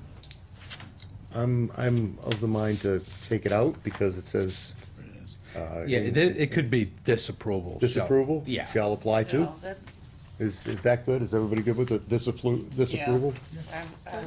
I questioned that too. All right, so I'm gonna cross that out and just put Yeah. this. And then under 7B, again, strike the word conditional, because it's presumed. And at that point, I guess the only thing that we would do is move to page 6, under 9, and add, what would we do, John? Would we take, would we just take this one? What we could do is the site plan title, it's the same title. Site And plan, we Carlton could- Drive. We could add a revision date. What's the revision date for this particular sheet? Do we have it? I think it's today. Today. It seems to be 6/12/2019. It is today. Oh, sorry. No, no, no. Gotcha. And are you pretty sure? Sheet 3, right? Sheet 3? Yeah, it does consisting of sheets now 1 through 3. So that would be this sheet they turned in would replace the previous sheet 3. And the revision date of the master site plan would make reference to the revision date. And then the 6/12. master plan would be recorded, the master sheet would be recorded along with the decision. As long as when the engineer, what was it, back on page, whatever, That 5 was- there, is, 5. the applicant submits a letter from the architect and engineer of the project stating the building enhanced evergreen plantings along the westerly border of the site and layout comply with the plans referenced at the end of the decision. Motion to close the hearing? No, I No. haven't, one more. Okay. On, page 2, the findings of fact, number 6. 6. You did bullet stuff. Yeah, I try to get rid of some of the bullets that, really didn't make any sense. Well, yeah, I like to be more, that's the way I was trained. I wrote, the project as approved will prevent stockpiling storage directly in the rear on the paved area, allowing for space for industrial equipment parking. Well, you better just give them that. Yeah. I like it, it sounds good. Thank you, Kelly. Bob, you're now no longer seated. I'll be just saying goodnight.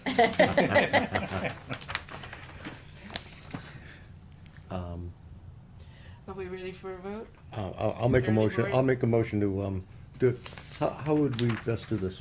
Approve this first, and then close the hearing? Or do we wanna close the hearing? Close the hearing. Completely Close safe, it. because we have this. You have to close it first. I'll make a motion to close the public hearing for Carlton Drive. I second. Are we ready to vote? Discussion at all? No? Ready to vote? All in favor? Aye. If you'll hear it, now that we're closed and the hearing's closed, I'll Right. make a motion to approve the decision, the draft decision for Cambridgeport Air Systems, 4 Carlton Drive, Georgetown, Mass, as drafted by John and as amended this evening. Second. Discussion? We're all done? All in favor? Aye. Aye. Thanks, everybody. Thank you. Thank you. We Thank got you very through much. I just want, so there's a 20-day appeal, just like on the ZBA? What is that actually? Yeah, that's from the date of filing, so that we need the plan. Yeah, And we need a signed copy of the decision. yeah. Mylar? Yeah. The Mylars, yeah. Gotta So, move that stuff up. yeah, so for the next meeting, or whenever you submit them, that would be on the, June 24th, or 26th meeting. So the next meeting, the board will sign the plans if they're available, You got it. and the final decision. Sound good? But it's, yeah, sounds Yeah, great, but it's and- approved. Yeah, and the board did state at the last meeting Okay. that. It's approved. You got Okay. it. You got it. We just didn't sign You it. just- you just don't believe it, huh? You just can't believe that we actually approve anything, huh? Thank you. See, he did Just this so guy. you, just so you know, from the last board meeting when the board did conditionally approve, it was stated they could proceed at their own risk.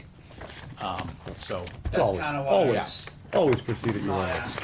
Yeah. Okay, all right. Thank you. Tell you that. Okay, thank you very much, everyone. Have a good night. Yeah, thank you. Okay. And then, returning leaf time, nominations is the last order of business. Oh, yeah, and then we did, Nominations, we were late on the nominations, we should have done a right after the vote. whenever. Better little late than never.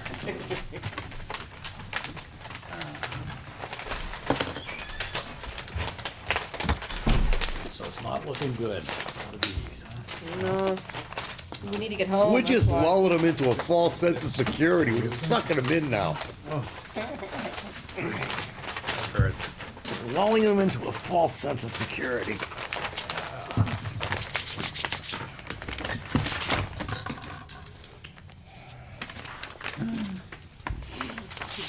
All the hope we had. Do you wanna hold on to these? I think John wants to. I think we need, Yeah. you need at least one set of them for the, Yeah, I do have a set. the record, right? Yeah. What usually leaves? That was very nice of Sharon and Paul to show up tonight. Yeah. Very nice. Dedication.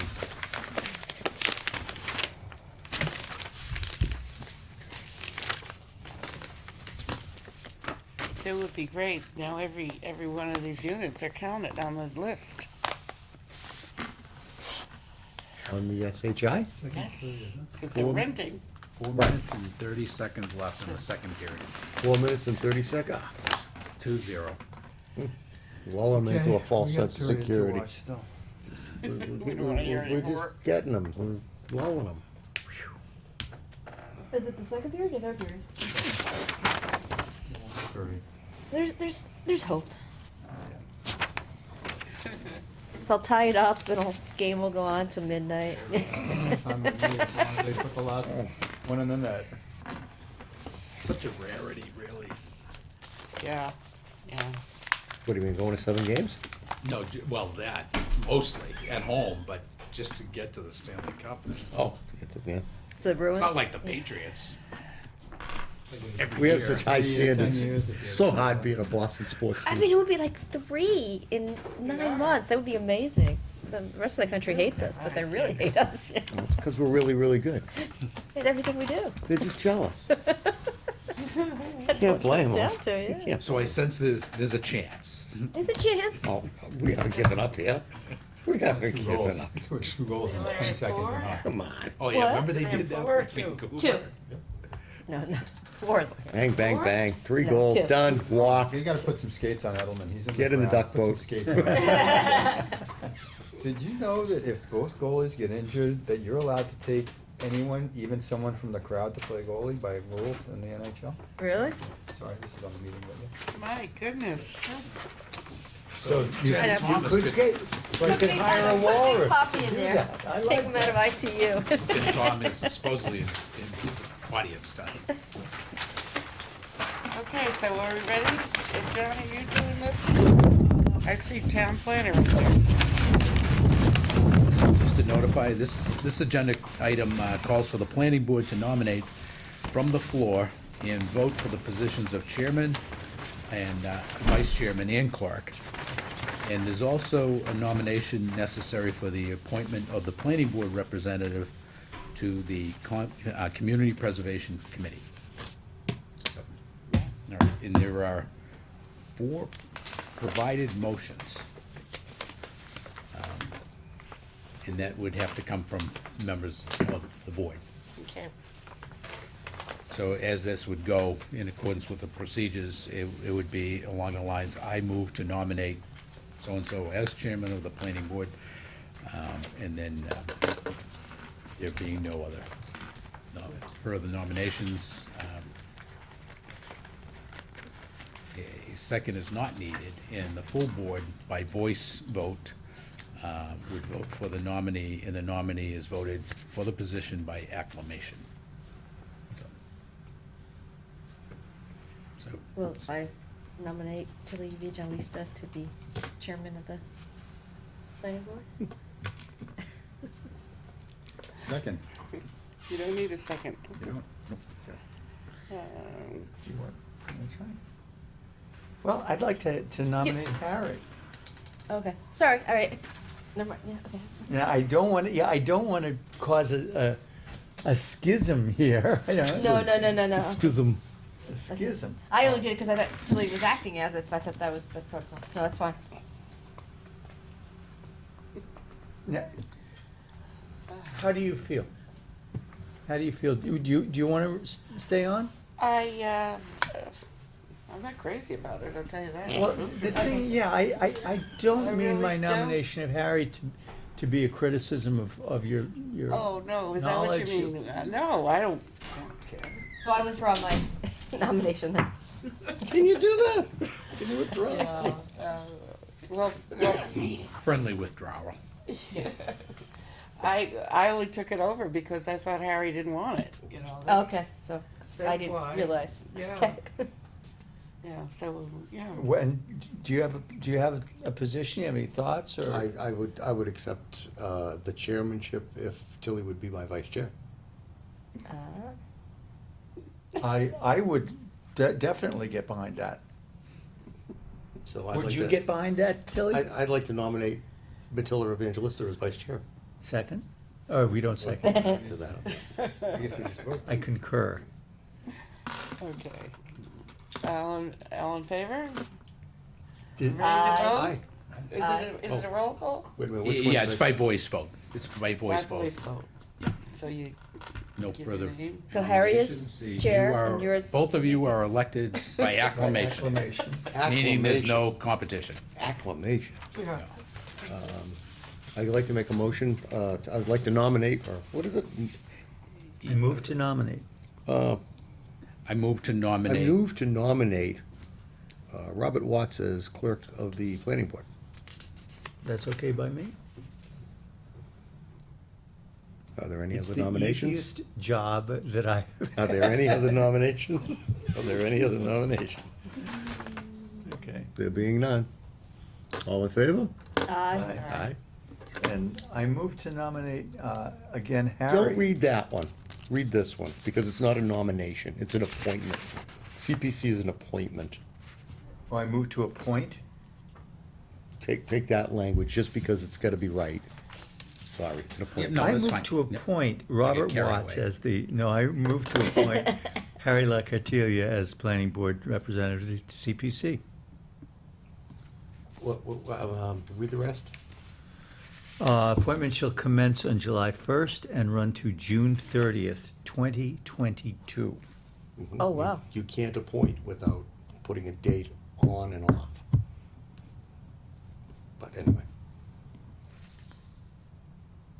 What is what's the difference between, I mean, appointing and, the important part is the duration. It's a 3-year appointment. oh, I see. And you But have I a- see that you have an I'm appointment. appointed as clerk. Right, because you got elected as clerk. Yeah, you were Right. nominated as clerk. You were You were an nominated. appointed. Oh, I haven't done that yet. That's an appointment That's for different. the, Oh, Merrimack So we Valley don't have to vote Planning on yours Commission. then? Yes, you do. Oh, yeah, yeah, You know, yeah. You're the okay. appointing authority. This board is the appointing authority for the representative to the CPC. Right. And I would hope you would. This is unusual because now I'm the chair, so looking for a second for that. Second? All in favor? Any Aye. questions? Aye. Aye. Tilly, was that an aye for Aye, CPC? yeah. Motion carries unanimously. And it should be stated for the record that this is your current position. with the your. Oh, your- absolutely, yes, yes, I. Yeah, because you're still with CPC. Yes, I am, yeah, right now. It expires in, the end of the month. Of all the time you've been there, the planning board has never requested anything. The planning board and the select board and the FinCom are the three appointing authorities that really don't ask for any project funding. Why not? Because the historical commission, the historical or it's open space, Right. or the way that Parks and Rec, yeah. the fundings can be used. If you, the select board, well, actually, you know what, I take that back, I lied. The select board did ask. We did, because this is a historic building, we were able to, fund different things for, not maintenance, but for, historic Oh, yeah, I remember that. preservation and things Yeah. such as that. Yeah. Yeah, so Yeah. the select board have, but the FinCom hasn't, planning board hasn't. Yeah, actually, Yeah. yeah. Well, I think one year you did ask for I, the records. Didn't you ask for a copy of the records? for the E-code, I submitted that on behalf of the planning board, and the CPC said no. Yeah. How are we doing with that E-code there? Eco, that's project number one, tomorrow. Okay, I I got think one more. I'll hear a motion if you wanna make it. This week. Okay, I move to appoint Robert Watts as Georgetown's alternate representative to the Merrimack Valley Planning Commission, appointment to run until the end of the term. Motion has been made, is there a second to appoint Robert Watts to Merrimack Valley as the alternate? Second. Motion and second has been heard, is there any discussion? All in favor? Aye. Say aye. Motion carries unanimously. Robert Watts is appointed to the Merrimack Valley Planning Commission as the alternate member. You'll work under John's wing. You'll be like a tag team, tagging off. Well, we had a conversation about this, and I like the idea of it because of my interest in transportation and the relationship between the Merrimack Valley Planning Commission and I guess, Merrimack Valley Regional Transportation Authority or something along those lines. And we live in a transportation desert in Georgetown. That's for sure. And we need to think about that. So cool. I would like to move to adjourn. Motion has been made to adjourn. And now the Bruins are gonna score. Is there a second? Second. Motion's been made, seconded to adjourn the planning board meeting of, what the heck's today, Jake? 12th, The June 12th of 12th. June. All in favor? Aye. All opposed? You guys have it. I dare you. Great meeting, guys.